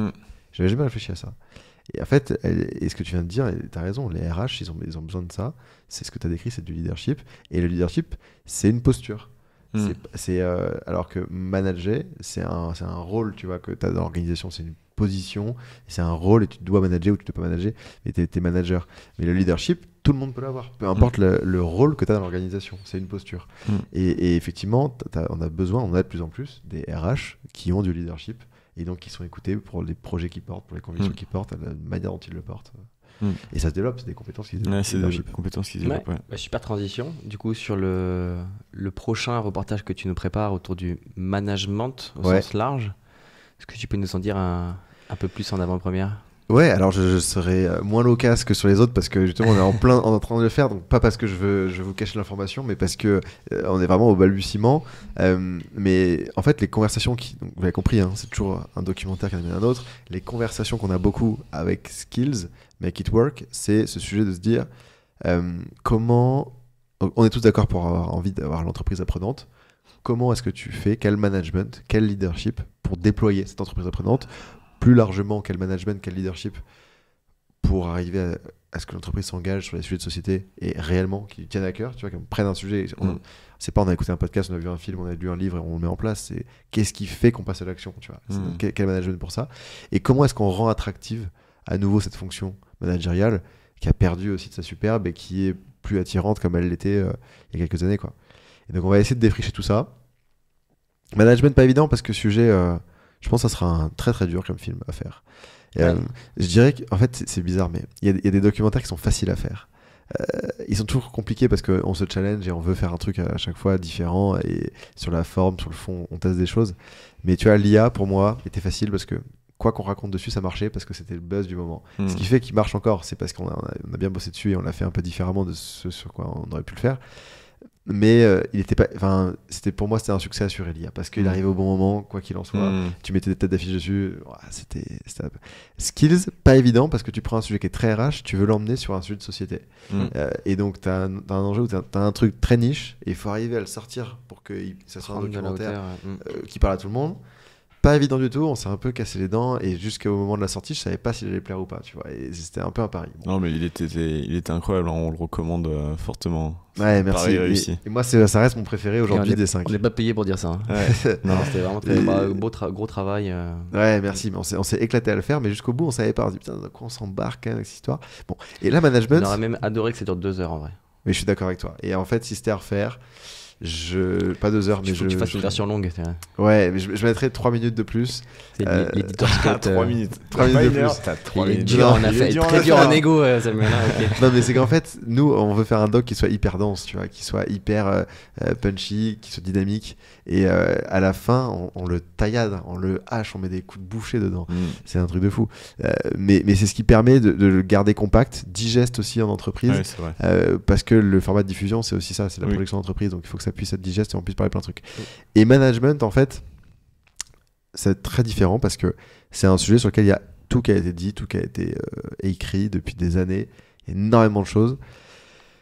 Le management par la confiance, le servant leadership, les entreprises libérées, manager coach, la posture, bon, tout a été dit. Et tu as 1000 pratiques, je sais pas, il y a au moins 1000 personnes qu'on pourrait interviewer qui auraient du sens dans ce film, qui seraient pertinentes, qui ont un avis précis. Et vous connaissez 1000 boîtes qui pourraient être des bons exemples, 1000 experts qui pourraient être pertinents. Je suis sûr que tous les gens qui sont passés à votre podcast, quasiment, tu vois, ils pourraient t'en parler et ça serait intéressant. Bon, et il faut arriver à faire un choix, à faire un tri, pour dire qu'est-ce qu'on garde, qu'est-ce qu'on va faire passer comme message, qu'est-ce qu'on va dire qui n'a pas été dit, qu'est-ce qui va être nouveau, qu'est-ce qui va être frais. Un documentaire qui marche, c'est quoi? C'est des gens qui parlent avec le cœur. Donc ça, il faut les trouver, c'est pas évident. Et c'est des perspectives différentes. Dans le doc, tu as Heather et tu as Vontan, tu leur poses une question, ils répondent toujours à côté de la question. Mais c'est une dynamique à laquelle tu n'avais jamais réfléchi. Ok. À côté dans le bon sens du terme. À côté dans le bon sens. Ils répondent à côté de la question, un truc que tu n'avais pas anticipé. Ouais, plus profondément. C'est génial. Lignes, avec des théorèmes ou des structures que tu n'avais jamais conceptualisées. Et le fait qu'ils mettent des mots dessus, tu fais ah, mais c'est pas bête en fait. C'est ce que j'appelle les aha moments. C'est ça. Ah, c'est ça qu'il voulait dire. Ouais. Et là, tu repenses à la conversation, tu penses à la telle situation que tu avais vécue avec un client, une conversation que tu as eue avec un pote, tu dis ah, mais en fait, maintenant je comprends. Et donc, il faut trouver ça. Et là, je suis en plein dans cette réflexion-là, c'est pas évident. J'aimerais bien qu'on parle donc des innovations managériales qui marchent le mieux, dans tout ce qui existe.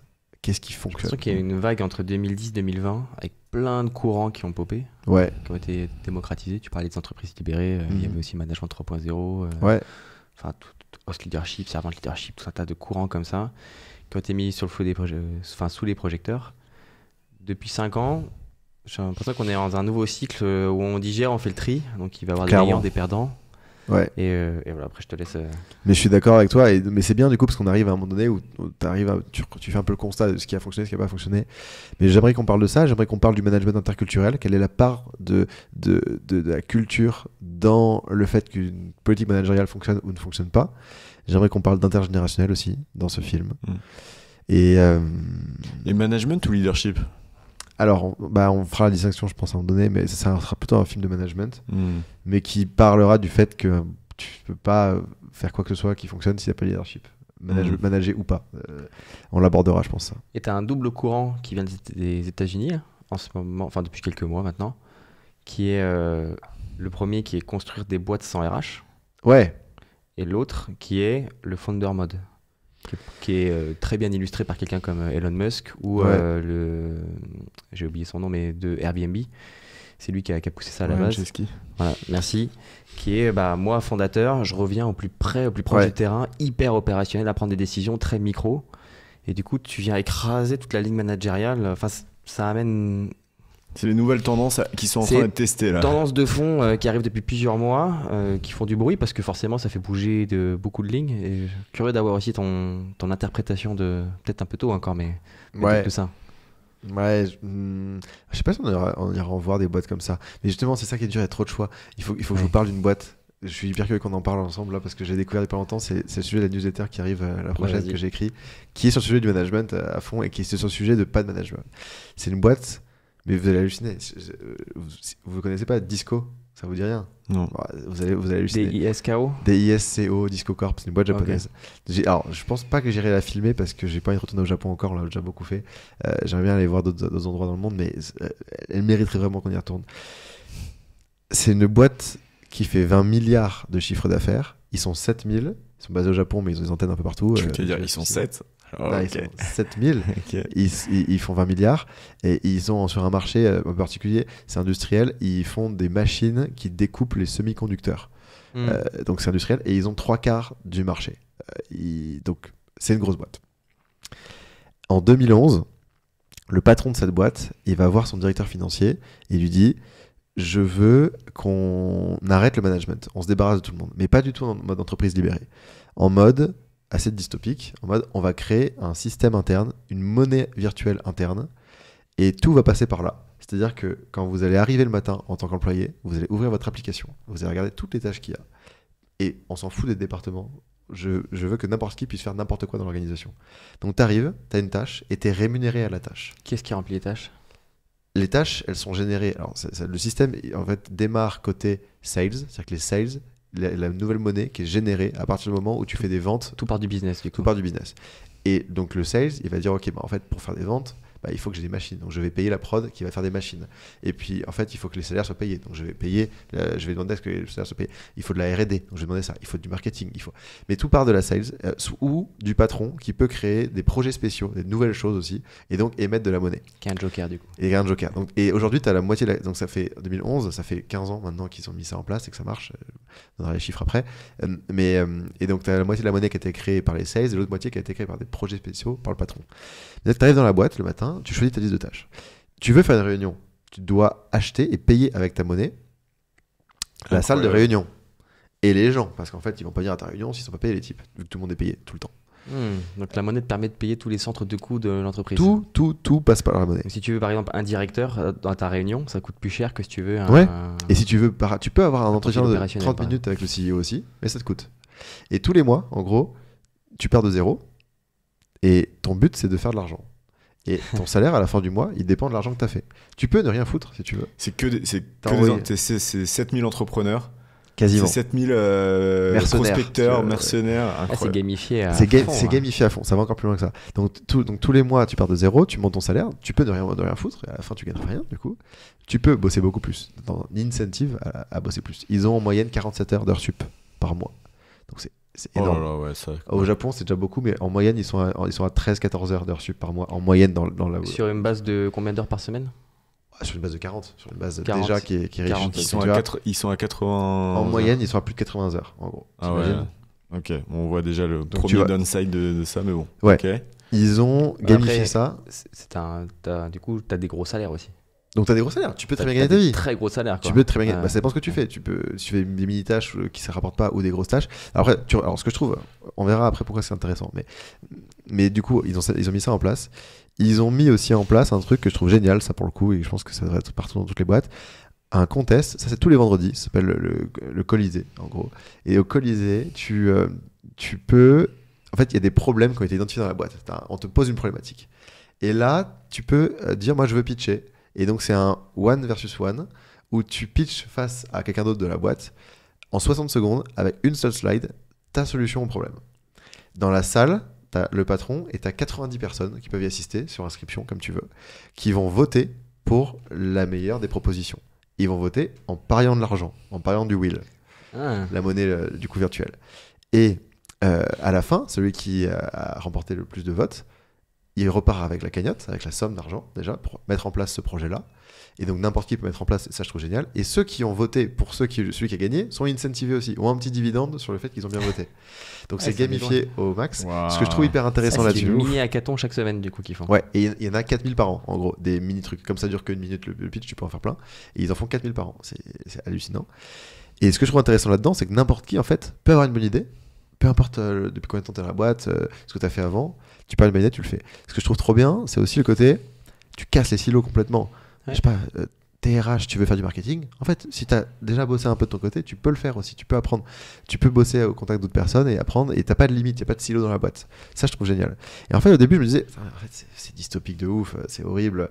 C'est la logique capitaliste poussée à l'extrême où tu es payé à la tâche, où l'objectif final, c'est d'être le plus productiviste. Voilà. Et le patron, il compare un peu le système, tu vois, au système chinois où on te remet en fonction de tes actions dans la vie public, une note qui te permet de pouvoir emprunter, tout ça et tout. Et il dit, c'est un peu ça, sauf que nous, la différence, c'est que c'est pas régi par un contrôle d'une volonté de vouloir contrôler les gens, c'est régi par le fait qu'on leur donne une motivation intrinsèque, interne, qui est l'argent. En fait, ils bossent pour eux, mais du coup, les gens deviennent hyper autonomes. Et en fait, après, je me dis, mais le problème, c'est pas le système, c'est les objectifs du système. C'est que l'objectif du système actuel, c'est de faire un maximum d'argent et donc que les gens soient les plus productifs possible. Mais tu pourrais très bien regarder ce système qui s'appuie sur le levier numéro 1 des gens, qui est l'argent partout dans le monde, et se dire, en fait, ce système, il sert à monter en compétences. On te rémunère quand tu acquiers de nouvelles compétences. On te rémunère si tu fais du bien à la société. Fais du bien à la société. Si jamais tu atteins tes quotas, par exemple, en termes de diversité et d'inclusion. Si jamais tu réduis tes émissions de gaz à effet de serre sur ce que tu fais. Si jamais tu réduis ton niveau de stress, par exemple, et le fait que tu bosses moins, j'en sais rien, tu peux te donner d'autres objectifs avec ce même système, et je trouverais ça assez brillant. Et cette boîte-là, ils ont un taux de turnover de moins de 5%. Ils sont cités tous les ans dans les best workplaces. Les gens adorent. Ah ouais ? Ouais, c'est ça qui est fou. Incroyable. Les gens adorent.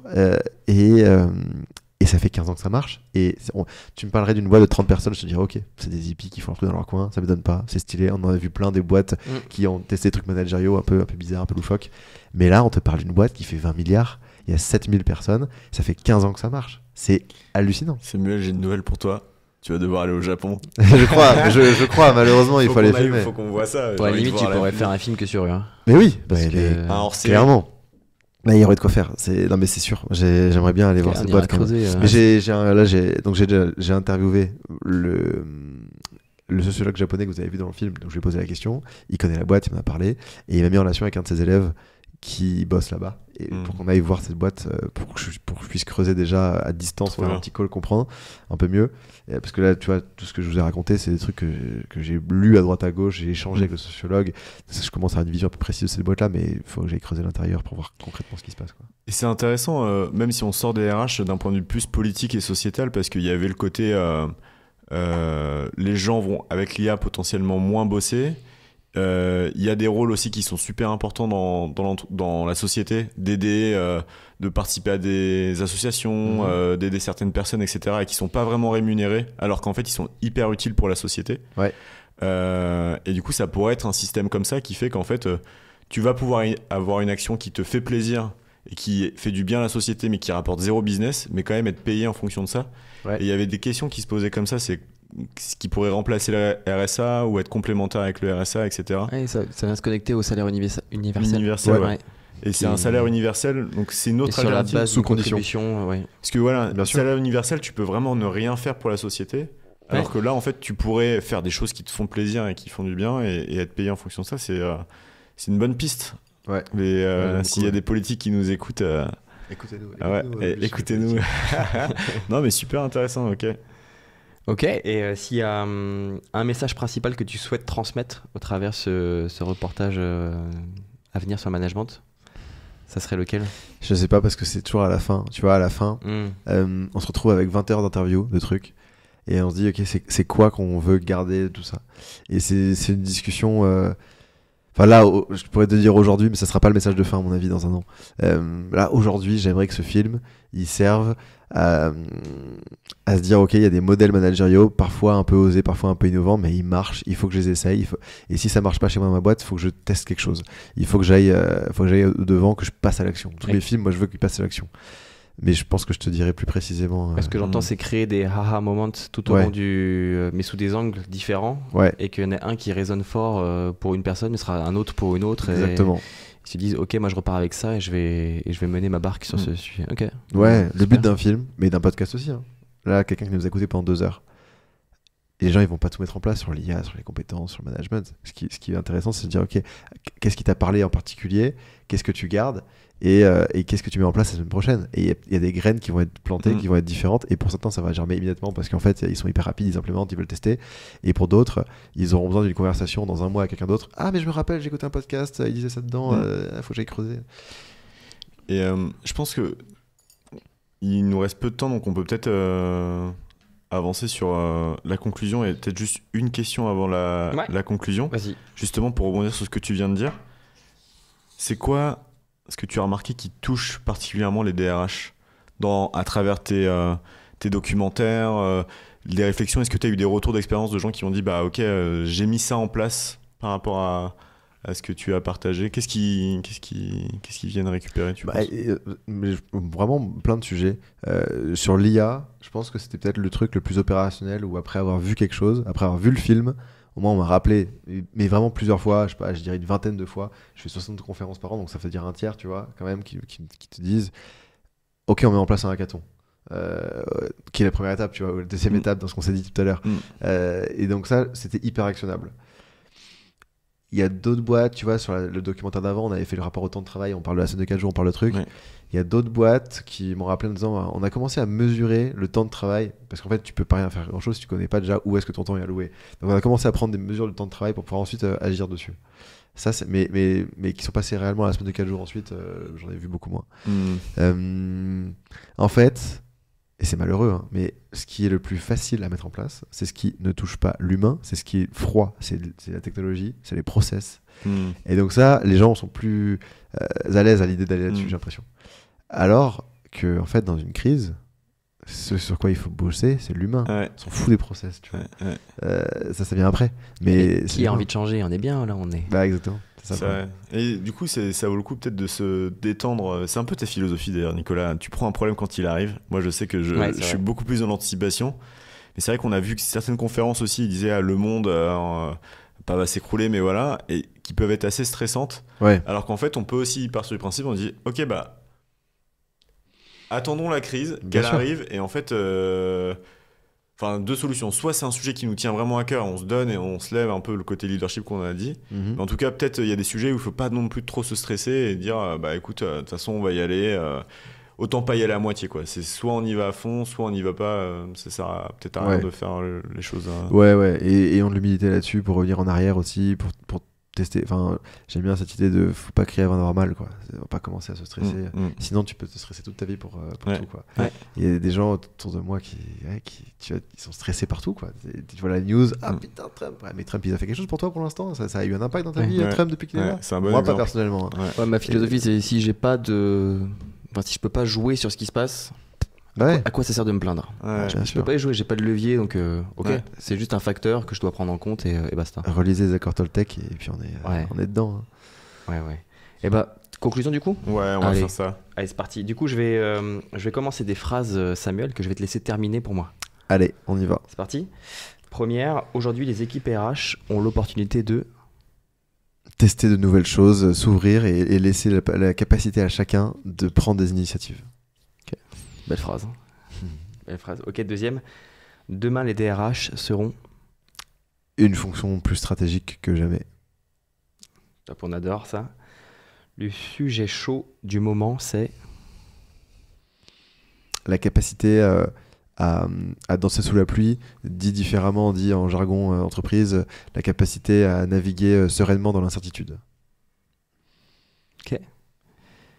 Ouais, c'est vrai que dans le contexte qu'on a, c'est clair avec toutes les crises qu'on traverse. Mon opinion à contre-courant des autres, c'est que Sur le sujet RH, mon opinion à contre-courant des autres. Je pense qu'il y aura pas autant de freelance qu'on imagine. Quand tu regardes les courbes de croissance annoncées par les grandes boîtes qui font du freelance, les grandes plateformes, tu dit que ça continue à grimper. Aux US, c'est déjà 50 millions et que ça va être encore plus. Et moi, j'ai vraiment la conviction que depuis le Covid, en fait, on a une flexibilisation du travail qui est telle que tu avais plein de gens qui se lançaient en freelance par opposition au modèle salarial qui amenait pas assez de flexibilité et qui aujourd'hui, en réalité, quand tu regardes un indépendant versus un salarié, la seule différence qu'il y a dans certaines boîtes, c'est juste le lien de subordination, mais sinon l'environnement de travail, la façon de travailler est la même. Et je pense pas qu'on ait plein de gens qui vont quitter l'entreprise pour se dire je me lance en freelance, je me lance en entrepreneur. Je pense que l'entreprise a su s'adapter et va continuer à trouver ce bon juste milieu dans lequel on arrive à s'épanouir sans être freelance, quoi. Et puis il y a un peu l'idéalisation de je vais vivre plus libre en tant que freelance, alors je vais pouvoir travailler quand je veux, etc. Alors qu'en réalité, ça marche pas trop comme ça. Enfin, pas pour beaucoup des freelances, c'est pas possible, quoi. Ouais, tu trouves une autre forme de prison. Clairement. Ma plus grande leçon dans le monde pro, c'est tellement... il faut vite demander de l'aide, il faut vite poser des questions aux gens, il faut pas garder ces trucs dans son coin et se dire je vais garder l'idée pour moi. Il faut en parler le plus vite possible à un maximum de personnes. Et en fait, du coup, c'est la suite de la leçon, mais c'est de dire tout le monde est accessible, tout le monde, il n'y a pas de limite en fait. Et c'est pas parce que telle personne a l'air occupée ou elle a l'air d'avoir un poste avec un grade important que tu peux pas lui parler en direct. Tout le monde est accessible et tu peux parler à tout le monde et il faut le faire. Et c'est ça qui te fera progresser. Et que si tu restes dans ton coin, te dire attends, je réfléchis, tu fais rien. Et il faut avancer. Ok. Et nous, on est convaincus des formats longs parce que c'est comme ça que ça permet de créer un déclic vraiment en profondeur. C'est pour ça qu'on fait un podcast aussi long. Et merci si vous êtes encore là. Et moi, à titre perso, les plus grands déclics que j'ai eu dans ma vie, ça a été à la lecture de livres. Ouais. Parce que je trouve que sur un temps vraiment long, tu peux vraiment ancrer un déclic puissant et fort qui te fait bouger. Et du coup, curieux de savoir quel est le livre que toi tu recommandes ou tu offres le plus à tes proches.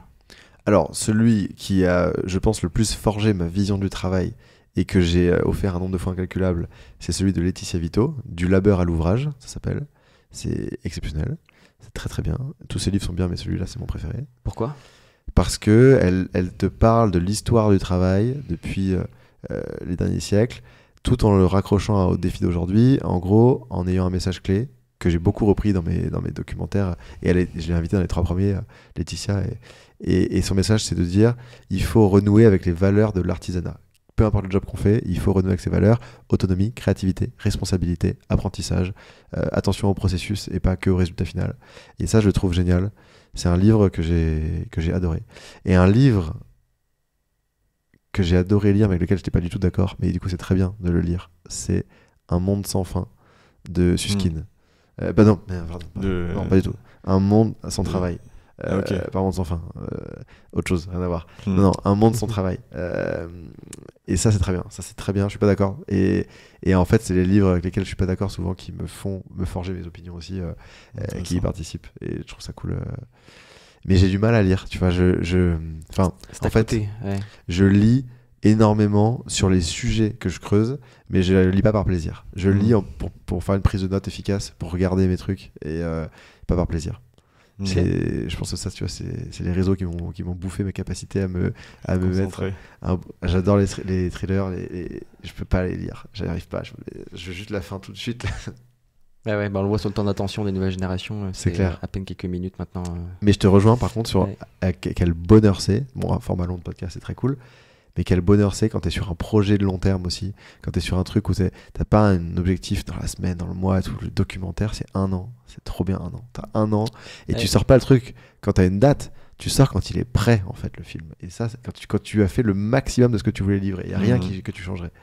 C'est trop bien. Un vrai artisan, du coup, là, pour le coup. Ouais. Sur chouette. Le film, c'est ce que j'adore.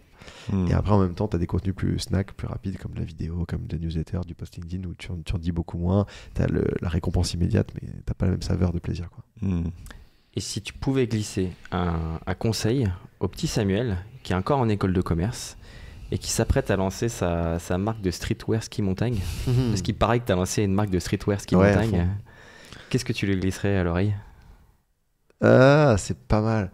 Il y a tellement de trucs que je ferais différemment si je la relançais aujourd'hui. Ça serait ouf. De changer de boîte mail. J'étais sur un truc archaïque, c'était lunaire. Un truc aussi con que ça. D'aller plus vite à démarcher des magasins. Franchement, j'avais peur de rien. J'avais des athlètes qui étaient au JO, qui étaient sponsors du truc. J'allais voir des marques, mais je le faisais pas assez. Ouais, je pense de continuer à s'éclater. Ouais, je ferais pas les choses différemment parce que c'est une boîte qui avait pas vocation à devenir une vraie boîte. C'est une boîte qui avait vocation à m'amuser et à me faire apprendre plein de choses. Ouais, et j'ai appris beaucoup. Et je pense que je suis content qu'elle soit morte au bout de 3 ans, que j'ai arrêté à ce moment-là. Je suis content d'avoir fait autre chose. T'as toujours été entrepreneur en fait. Ouais, Day one, enfin t'as dû faire 1 ou 2 stages et. J'ai fait aucun stage. T'as fait 0 stage. J'ai jamais bossé en entreprise. J'ai fait un entretien dans ma vie. Ah, t'es vraiment un ovni, hein, j'avais raison au début. J'ai fait un entretien. J'étais à Grenoble et moi. T'as déjà mis un costume dans ta vie? J'ai mis une fois un costume pour mon entretien d'école de commerce. Et là, j'ai dû en acheter un la semaine dernière parce que j'ai des potes qui se marient et donc je dois avoir du costume. Mais non, jamais. Et j'ai fait un entretien. J'étais du coup. Donc imagine, je suis en école depuis 2 ans. J'avais ma marque de vêtements, j'avais fait des missions en freelance et tout. Et donc je gagnais déjà un peu ma vie, tu vois, à ce moment-là en freelance pendant mon école. Et j'adore le ski, moi. Et il y a une boîte qui s'appelle Snow Leader, je sais pas si vous voyez. C'est un équipementier, c'est en gros un truc en ligne, mais je crois qu'ils ont des boutiques maintenant aussi, où ils vendent du matos outdoor, de ski, de montagne, de rando et du streetwear aussi. Et je vois qu'ils ont des postes de stage pour la césure.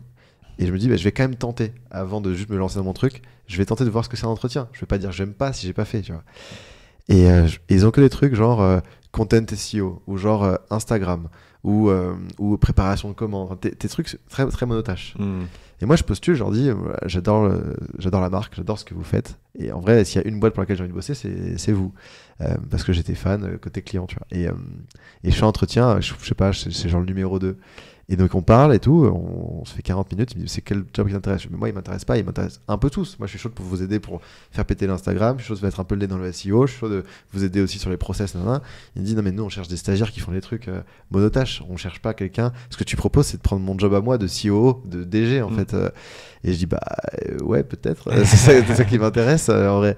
Et il me dit non mais continue ta marque, continue tes trucs, je pense que t'es pas fait pour faire des stages, ça marchera pas quoi. Et c'est une bonne leçon.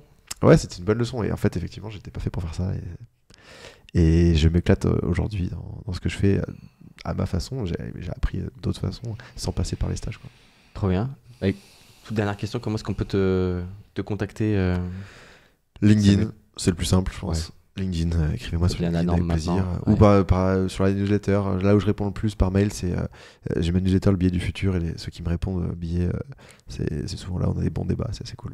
Trop bien. On a un dernier petit rituel. Merci beaucoup pour ton partage riche, Samuel. Ah, des Belges. On t'a ramené, incroyable. Parmi ce que la Belgique fait de meilleur. Trop sympa, merci les gars. Donc une compilation de spéculoos. J'adore, c'est mon biscuit préféré, les spéculoos. Et on le savait, Samuel, on s'est renseigné. On a dit qu'on a fait un podcast, un petit déj en plus avant. Vous avez mangé, et moi j'ai pas mangé, je mange pas le matin. Et sauf que là, on doit être midi quelque chose, et je commence à avoir la dalle. Donc là, c'est parfait. T'as un assortiment de ce qui se fait de mieux sur le spéculoos. C'est hyper sympa, merci. Et il y a une autre chose qu'on voulait t'offrir, c'est un livre. Je sais pas si tu le connais, How Google Works. Non. Et en fait, c'est un livre qui nous a énormément marqué parce que ça a été écrit par l'ancien CEO de Google, Eric Schmidt, et l'ancien directeur du BizDev, Jonathan Rosenberg. Et du coup, quand on l'a acheté, on s'est dit ça va parler business, stratégie, digital, tout ce que tu veux. Et ça ne parle que de RH et que de la manière de travailler. Et en fait, ils le mettent tout en haut de leur stratégie. Ça vient même avant la stratégie. Et ils sont en gros le concept, ce qui ressort en tout cas ce que j'ai retenu de ce livre, c'est 2 choses. Les big boss de Google se sont concentrés pour créer une machine à recruter tous les meilleurs talents du monde. Et on sait que c'est ce qu'ils ont fait. Donc ça veut dire un super expérience employée, super marque employeur, super processus de recrutement. Voilà. Et la deuxième chose, c'est ils se sont concentrés à créer une organisation qui allait où tous ces talents-là allaient générer énormément de valeur. Ouais. Donc c'est pour ça qu'ils ont fait les 20% de temps pour les ingénieurs, les OKR, etc. Et du coup, c'était une vision très business, complètement couplée à la RH. Et ils ont mis la RH vraiment tout en haut de leur stratégie business. Et j'ai découvert que... en fait, c'est ça qui nous a donné envie de monter ThinkIGO en tant que cabinet de conseil, puisqu'on a vu la manière dont la RH était considérée par ces boîtes-là et l'impact au niveau de la performance du business, etc., que ça avait eu pour ces boîtes-là. Et on a vu aussi la marche qu'on pouvait faire pour des boîtes plus traditionnelles en France, etc. Et on s'est dit, on veut être un cabinet qui va apporter ses meilleures pratiques sur le marché. La genèse de ThinkIGO tient à la lecture de ce livre. Donc, il est incroyable. Il date de quand ce livre, vous savez? 2015. Ouais, 2016-2015. Ah, parce que je pense que Google a énormément évolué et continue d'évoluer et a plus la même culture startup mais aujourd'hui elle a une autre culture intéressante, business et RH, ils continuent des trucs de ouf. J'étais chez Google du coup il y a un an pour le doc sur l'IA et j'avais été il y a 4 ans et en 4 ans ça avait déjà évolué de dingue en quelques années et ça, je pense que ça continue. J'aimerais bien retourner pour voir aussi. Je pense que l'IA ça les remet dans un côté ok, on n'est plus les premiers, il y a OpenAI et du coup ils sont remis dans un côté allez, on va créer, il faut qu'on soit créatif, ça nous sort un peu de nos zones de confort, donc ça c'était positif. Trop bien. Et ce qui est intéressant, c'est, tu sais, ils ont commencé avec des valeurs, notamment une valeur qui a été lancée avec les fondateurs, qui ne sont pas dans ce livre, qui était Don't be evil, donc ne pas être malveillant, quoi. Et en fait, Eric Schmidt, il l'a enlevé, cette valeur-là, parce qu'en en fait, elle bloquait les débats. Enfin, c'était plus une valeur, en fait. C'était plus quelque chose qui était important pour eux. Et du coup, en fait... ils sont hyper à l'aise en fait avec la stratégie et la vision RH qu'ils proposent. Ils sont droits dans leurs bottes, mais ça veut pas dire que c'est... Là, ils sont déjà plus en mode startup. Ah ouais, donc, ils sont en train de faire leur transition. Ils sont déjà des milliers, mais ils sont en train de faire cette transition-là. Et franchement, ce livre, pour moi, c'était une masterclass, un MBA en 300 pages. Et il est très peu connu parce qu'il n'est pas traduit en France. Donc, mais ouais, j'avais jamais entendu parler. Ouais, et il est incroyable. Et on dira des nouvelles. J'ai plein de trajets en train qui arrivent au mois de juin, donc c'est parfait. Fantastique. Voilà, donc à voir. Je pense que tu prendras du plaisir. Je sais plus s'il est bien écrit, c'est vraiment une. J'ouvre au hasard et je lis quoi? It must be safe to tell the truth. Ouais. Ah ouais, mais clairement. Bon allez, on verra ça. Ouais. Merci beaucoup Samuel, c'était trop cool. Merci à tous les deux les gars, c'était très chouette cette conversation. Et à la prochaine. Ouais, à la prochaine. Longue vie à votre podcast. Merci à tous d'avoir écouté le podcast jusqu'ici. On espère que ça vous plaît. Si ça vous a plu, n'hésitez pas à le partager. C'est la meilleure manière de faire profiter les autres du travail qu'on fait et de nous faire connaître aussi, c'est sympa. Et la deuxième meilleure manière, c'est de mettre un petit commentaire sur votre plateforme de podcast préférée, et pourquoi pas de mettre des étoiles si ça vous a plu. Voilà, on serait super preneur de vos retours, de vos feedbacks. Non mais ils sont humbles, faites-le, mettez 5 étoiles, vous mettez un commentaire sur YouTube et vous allez leur dire sur LinkedIn que c'est super parce qu'il faut qu'ils continuent. On a besoin de podcasts comme ça qui laissent le temps long en RH, donc merci à vous et faites-le vraiment. Si vous êtes jusque là, c'est que ça vous a plu et prenez 3 secondes de plus de votre temps pour le faire et ça fait du bien. On va l'embaucher. Main sur le cœur. Merci Samuel, à la prochaine. Allez, à bientôt tout le monde, ciao.